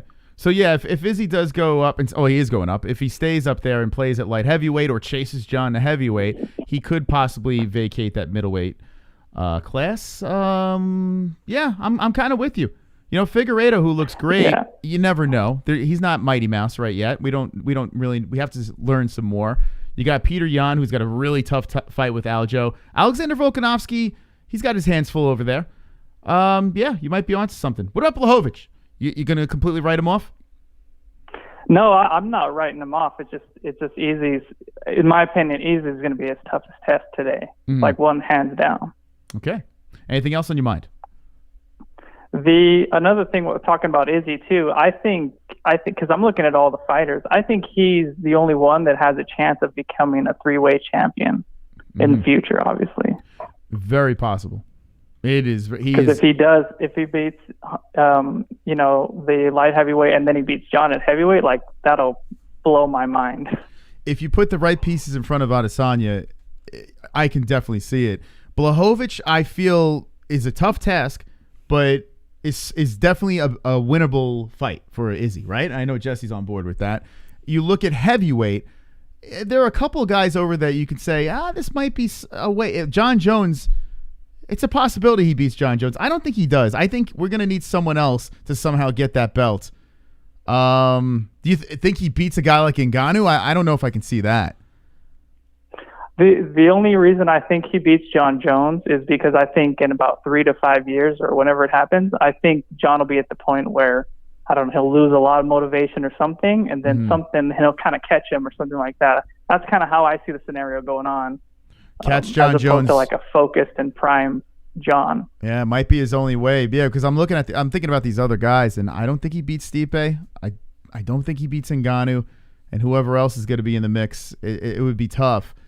Yeah, John Jones might be his path, but that's pretty dangerous if your path is the greatest fighter of all time, you know? Yeah, 100%. All right. Well, thank you for the call. More. I just wanted to say something really quick. You guys mentioned earlier about the kind of the donations and making a shirt. Mm-hmm. Well, the other streamers, what they've done in the past is all the people that have donated to them, they put all their names on it, and the people who's donated most has like bigger real estate on there, like a bigger name or bigger real estate on the shirt. So whoever's donated the most will have like the biggest name on there, and then you can wear it or at events or wherever. I like that. I actually like that idea. That's not a bad idea. I think we'll get to the drawing board with something like that. So it's a cool thing to dabble into for sure. I like that face, though. Hey, wish you the best. All right. Wish you the best as well, my friend. Kevin from Denver sounds like Jeffrey Dahmer. That is Dahmer. That is him. By the way, but I'd rather have Roberto Hernandez's face on my shirt. You know? Like, I want a face. The profile picture? The one? I want your face. I don't want your name. I want your straight up face. I want to wear your head on my chest. 516-522-0267. But yeah, I mean, it's a good idea. But yeah, we'll come up with something. We'll figure something out. It's not a bit. What do you think? A Hearns face on my chest? They're in like a big fight, buddies. Could you imagine a big pay-per-view? Conor McGregor versus Poirier, or Khabib comes back. John Jones fights Izzy for a mega fight, and we have fucking Two Joints' head on our chest or some shit. I don't know. 516. You know what I was thinking today? I'm going to pause the calls for a second. As I was putting some product in my beard and getting myself fresh to death for the show, I was thinking to myself, you have a lot of tendencies to murder me or stab me or attack me during I the didn't show. say anything. Right? No, I'm just saying you do have these intrusive thoughts. But I do that with everybody, not just you. No, I understand. It's just you happen to be here. I understand. If it was like my sister was here, I'd do the same thing to her. And today, I got out of the shower, and I wanted to strangle you for no reason at all. I was like, imagine if I just strangled her right here. But then I'd be like, that wouldn't be. She could have my baby on her and stuff. Yeah. And then I went amongst my business. So now you know what it's like. Yeah, so I'm thinking about these intrusive thoughts. And then I went down the road of Netflix and all these crazy shows where a woman or a husband snaps, and they just fucking take out their spouse. So is this the beginning stages? Will you murder me? No. Well, my intrusive thoughts are with anybody, so it's not just you. Are you going to murder me? But seriously, like, No. what if you have an intrusive thought and you're like, this would be cool? No, like it's never anything that I want to take action on. It's just like a thought. It's just a thought. But think about it. These people that I wipe also get out... intrusive thought. I also get like catastrophic thoughts. So I think about like my house catching on fire or someone breaking in. Yeah, but when you think about this, when these people have these mental or car accidents, they have like, these mental breakdowns. I don't think they go throughout their life like, oh, I want to kill somebody. I think they have an intrusive thought that's not and what an acts intrusive upon thought this. is. So I don't think about. are you gonna kill me? I don't think about harming you and then want to act on it. Be honest. Are you It's gonna kill just me? a thought that pops into my head, and then I like in a split second, and then after that split second, it's like, oh, that was an intrusive What thought. if it lasts for like 20 seconds? It doesn't last for 20 seconds. Those are And there always. so happens to be the gun in the room, and you decide to blow my fucking brains out. 516-522-0267. Call us up and let's chat. This is a real conversation here. I thought when I just did that, I thought about squeezing your head until your brains came out of your ears. Yeah, that's what I'm saying. Like, But see how ridiculous it sounds? Like until your brains come out of your ear. Like it's so ridiculous. It's an intrusive thought. Because it can't happen. I can't physically do that. I'm telling you, a lot of these That's people why that it's commit an these intrusive crimes thought. and do these horrible things, I don't think they grow throughout their life saying, well, But I it's can't not wait like- to murder my husband. No, it's not or like my I wife." desire to harm you. Yeah, none of these I have no murderers desire to harm you. None of these murderers desire it. They have a snap in the moment. They lose their shit. Nah. So what I'm thinking is you No, are it's not probably like going to that. kill me. It's not like that. I don't think you understand how intrusive thoughts work. I honestly believe, and this is another mystical prediction, I think she's going to kill me. I don't know when, Stop it. I'm not going to kill but you. I think she will stab me in the face. So stupid. NH, how you doing? Hey, Kristen Desi. How you doing, Ann? I'm doing okay, except I got a sick dog. Ooh, a sick dog. What kind of dog is this? He's probably Karen. He's got COVID? Or she? No. No. He got an eye infection. Oh, man. I took him to the vet, emergency vet. And Have you ever thought about stabbing Mike in the That face? dog is whining, man. yeah. Oh, it's the dog? Ooh. Yeah. Have you ever thought about stabbing Mike in the face? I just feel bad for poor boy. pain medicine isn't kicking in yet. But have you ever thought about He's stabbing been Mike? falling over. Have you ever thought about stabbing What'd you Mike? Have you ever thought about stabbing Mike in the face? What? Okay, I just Slapping him? Slapping him? or slapping him. Yeah, who doesn't slap him? Yeah, and him, me. Yeah, sure. 25 years of marriage. Yeah. Okay, Who so it's normal. doesn't? It's normal. It's not We're like like you guys. We have our little spats, and hey, it's not perfect. Marriages work. But you don't ever act upon it. Like it's not like you have a desire to harm him. It just it happens to come into your head for a split second and then it goes away. Like it never happened. Right, it just goes away. Yeah, it's like a millisecond. Bye bye. Mike, me and Mike are gonna run away together. Moss, I'm sure it's common with a lot of women. Our violent wives. Anyway, Ann, what's going on, man? What do you think about the fights coming up? Definitely a fight on Saturday. That's all I'm thinking about. You skip it? You bypass him Wednesday? Oh, I mean, I'll pick Chiesa over Magny. Yeah, it's an okay card. Yeah, it's just gonna keep I us just busy. mostly been thinking about the Saturday card, truthfully. What do you think about? And what do you think about the fans and the seats? Everyone's loving this. You know, we got fans back. Not many, but we got some. Yeah, it was pretty cool. Like the Max, fight. It was kind of weird, but it was nice. It was different. Yeah. That's for sure. Because it was kind of weird seeing, hearing that. And I'm like, I think he's kind of playing off that too. Because I know they all kind of miss that. You definitely know they all miss that.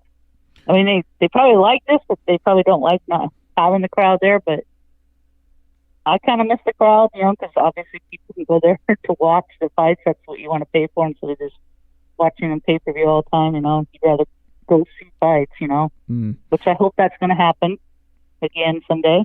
I like it. Normal. I want it back. Like, I think, okay, we've done this whole silent treatment where you can hear the guys yelling and screaming in the corners and the sound of the strikes and all that stuff, but the buzz of the fans is the way, and you could tell everyone is feeding off of this. It's just how this sport should be.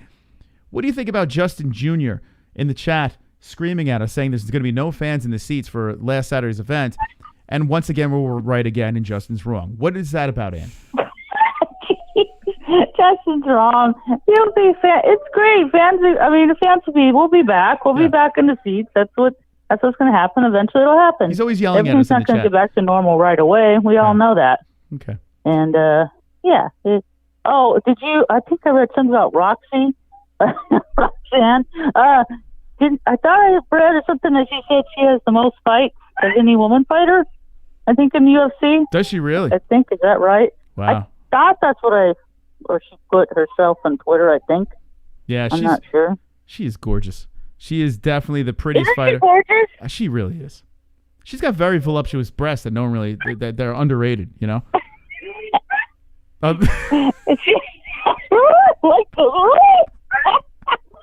gonna run over Roxy. Roxanne, I do not mind Roxanne. I know sometimes when I pick her, she don't win. Then when I pick her yeah. to win, she loses. And it's like, what am I gonna do with this one? She's so hard to predict. If she's ever an underdog, I would say pick her though. Anytime she's an underdog, it seems like she pays off. She's one of those good dogs to pick. Yeah. Yeah, most definitely. It seems like it. Yeah. But is she underdog in this one too? Let me see. Probably. Yeah, is she the dog? If she's the dog, I'd say pick her.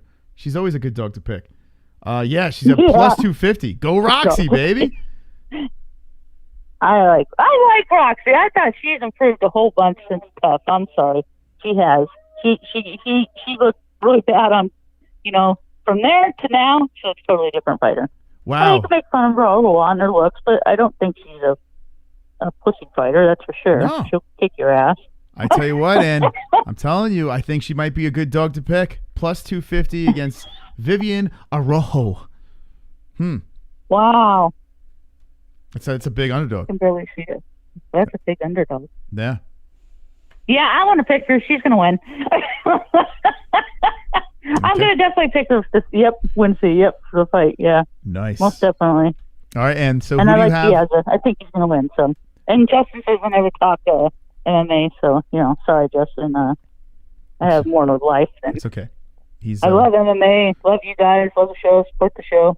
Oh, you're talking about T-shirts? Hey, how about a T-shirt with the OGs, the oldest OGs? Yeah, we should. Been with you for the longest time. We really need shirts with your faces on it. I want to have a whole closet filled with MMA-Hole faces on it, and I just rotate MMA-Hole faces like each different show. You never know whose face is going to be on my chest. Yeah, you are Jesse. There you go. Yeah, it would be better with Jesse because my chest is nothing to look at. Who do you have? Yeah, Conor or Poirier? Who are we picking in? I have Conor, and I think he's going to knock him out probably in the second round. Okay. That's what I'm going for. Second round. And co-main event, Chandler versus Hooker. Who you have? I'm going with Hooker. Hooker. Okay. I think you're with the majority. We got to put that community poll with that one. I'm really curious to see what you guys are picking. I think Hooker's going to be a landslide pick. I might go Chandler. And am I crazy? I don't think he hasn't looked as good. And Hooker's Hooker's good. He's surprised you. He's come a long ways too. I mean, people looked at him before and he was down there. He wasn't doing as good, but man, he's a lot better. I think he's gonna do it to Chandler. I think I don't think Chandler's the same. Okay. Well, Ann, listen, it's always a pleasure speaking to your lovely voice. We love hearing you on this show. Any last words? No, just love all the MMA-Holes. Love or hate me, the knitter. Doesn't matter. I still love you guys. That's right. Love you guys too. All right. You guys are the best. Have a great night. Bye. Wonderful. You wonderful. too. Bye. I just realized, Ann. Listening to that puppy in the background was making me so sad. I think Mike H was having his way with his anus, the puppy's anus. I don't think that the dog was sick. So Dan Hooker versus Chandler. I'm telling you guys, I think I'm gonna make the move on Mr. Chandler. I think I'm gonna go for it here. You know what? If you're from Australia, beat me up, man. Listen, I'm a Robert Whittaker fan, but beat me up here because I don't support Dan Hooker. The guy's good, but there's something I can't. A pull up. I think he's a tad bit overrated. I really do believe he's overrated, and he should be Chandler, the number 6 fighter, fighting a guy coming out of Bellator. He hasn't faced UFC caliber guys really, but he has, if you think about it. Eddie Alvarez was the champ. And give that puppy lots of cuddles. And give the puppy cuddles. That poor puppy. But help me out here. Am I crazy? Am I crazy for picking Michael Chandler? No, I think a lot of people are going to be picking Michael Chandler. What? Everyone's picking Hooker. I think I put a poll up. Oh, you did? Yeah.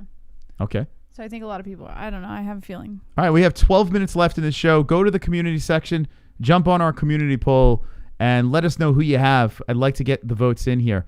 There they go. The Hooker, only 8 votes right now, but wow. I'm telling you, I think Hooker's going to be a landslide pick, which I get it. But I think what kind of underdog is Chandler? I kind of like him as an under. Unknown caller, you're live with the MMA-Holes. What's the name? What's on your mind? I had to give my picks against Chiesa versus Magny. I feel like Magny's going to wear him down. Who you got? Magny's got the best gas tank in the division at 170. Okay. I got Magny's going to wear him down, get the decision. Chiesa gasses out. Okay, thank you. Good Lord. Thank you. He called already, man. 516-522-0267. Okay, Magny. So he picked Magny, right, by decision? Selfish people. I'm with him. I picked Magny too. 732, you're live with the MMA-Holes. What's the name? What's on your mind? Oh my God! Finally, I've been trying to get in here forever. What's up? Who is this? This is your boy Rohan. Oh, Rohan. Remember? Shout out to my boys Rohan and who else? I just want to say Manny Pacquiao's the best boxer of all time. Shout out to the boys back home. Maddie, Jeremy, Gabe, they some real ones. All right. There he is. He got him in. He got the shout out to my boy.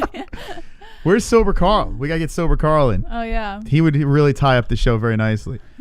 All right. MJ, no, you're not blocked. We see you in there.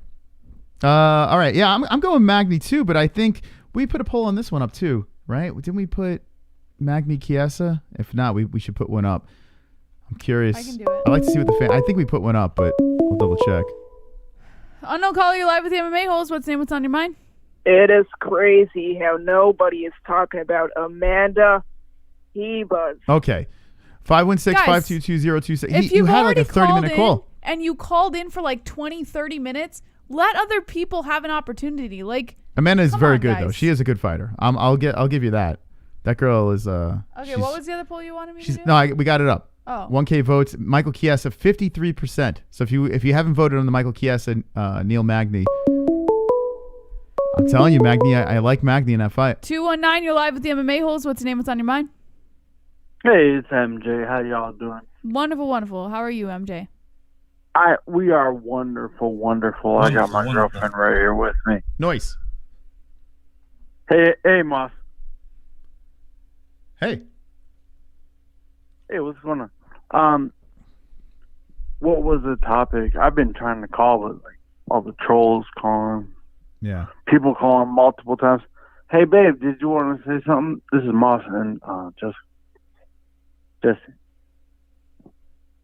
Don't be shy. Hey, baby. Hello? Oh, she's being shy. MJ, I'm starting to get the impression that this girlfriend doesn't exist. I have to be honest with you. She's saying, because here's the thing. I was on Instagram Live with I know, but here's the thing.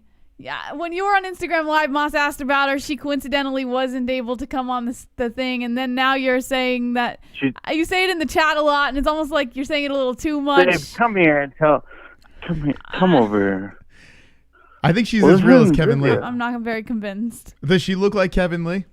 Come here. Stop being afraid. I'm telling you, these are my people. I've been a member. Babe, come here. All It's right. a little cringy. I'm not gonna lie. Oh Like, my God. this is cringy. Being All shy. right, so let's talk about the fight talk. Yeah.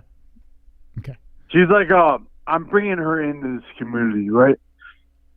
She doesn't know a whole lot about MMA. She thinks Conor McGregor is like the best boxer in the world. That's how little she knows. Yeah. Have you ever seen the movie Her? What? Have you ever seen the movie Her? Too chronic. Her? Yeah, the movie Her. Right? You know what movie I'm talking about? Her? Yeah, with Joaquin Phoenix. Joaquin Phoenix. You should check it out. Yeah. Very good movie. No, I've seen the movie $1 Million Baby. That's a good one too. Julia Roberts. It's a good one too. Babe, come say hi. All right. Okay, listen. Why are you being She shy? clearly doesn't want to come on. No. All right. I guess she's the one talking. I'll just talk to them. Yeah. All right, so what were we talking about? Heavyweights, right? Stipe beat everybody. Mm-hmm. He did. He is. Is he boring to you? Not at all. Me neither. How is he boring when he beat Fabricio Verdum, Junior Dos Santos twice? Justin Jr. is calling me right now on the other line. Wait, he's calling you while you're calling. What is going on here? It's like an inception. Well, Justin Jr. just spams my calls every time. Yes. But check this out. Stipe is not boring. You know why? Why? Is DC boring? No. Mm, All right, no. MJ, I appreciate your call. Thank you so much, man. A great member of the show. Well, And listen to this, go man. tickle your girlfriend for me, please. No, this MJ. When Stipe jumped over that fence and he said, "I'm a world champ. Mhm. I'm a world champ." Yeah. When he knocked out Fabricio Verdum. All right, thank you. Jesus Christ. I like MJ, but the guy he's off his rocker tonight. I think he's. I think Stipe's best moment was when Dana White tried to wrap the belt around him, and Stipe's like, nah. Stipe was like, nah, you're not doing that. That was like Stipe's G move. Like, that was like the coolest thing he's ever done. Yeah. 516-522-0267. 6 minutes left in the show. Not to be a dick, Babe, but come MJ, here. I don't know what the hell's going on over there. I have no idea. MJ's a very nice guy, but a lot of craziness going on. Unknown caller, you're live with the MMA-Holes. What's the name? What's on your mind? If I can call 516-522. I'm pretty sure there are other people that would like to speak tonight, right? I mean, maybe I'm not. If they're Oh God, it's so funny. maybe I don't know. Maybe they're overpowered. Yeah. By the regulars. I don't know. 509, you're live with the MMA-Holes. What's the name? What's on your mind? It's Nicole. What's up, Nicole? How you doing? Listen, I love MMA, but these calls are ridiculous with it tonight. And I don't think that MJ has a girlfriend. I think agree. it's a figment of his imagination, and his hand does not count.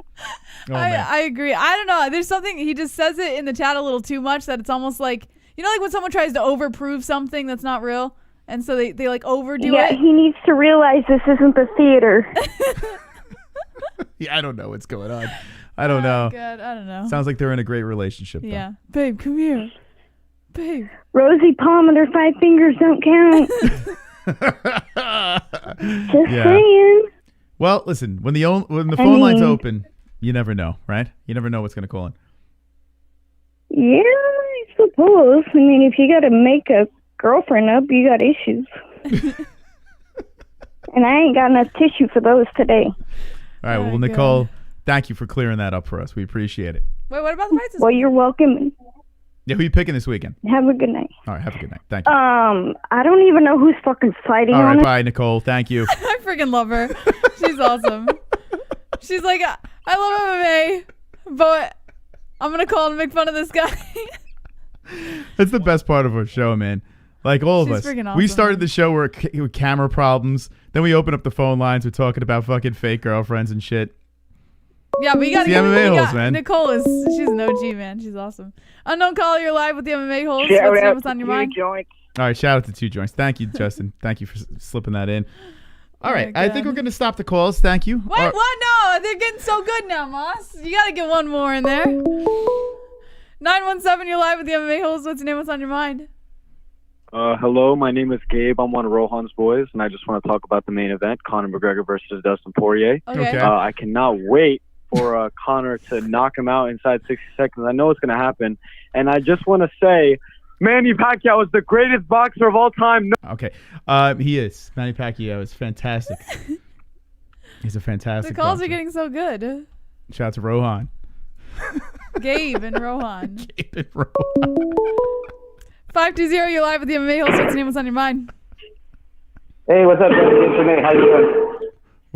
What is going on over there? Hey, sorry, man. I'm actually at work. I'm moving some kegs. All right. Who is this? Yeah, hey, man.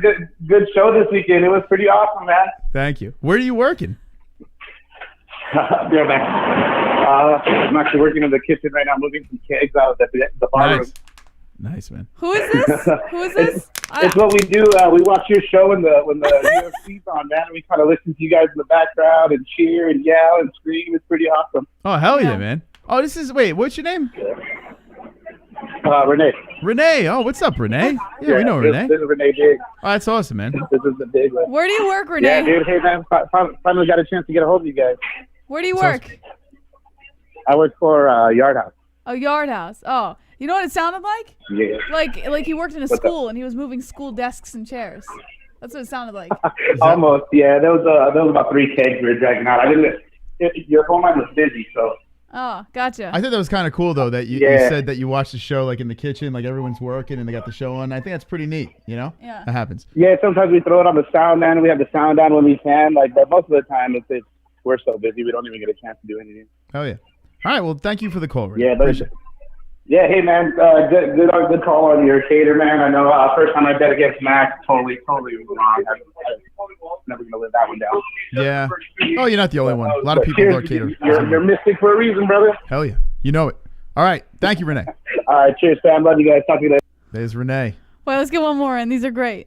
Renee calling from the kitchen. How come it took us to get, we had to get to the end to start getting all the fun people?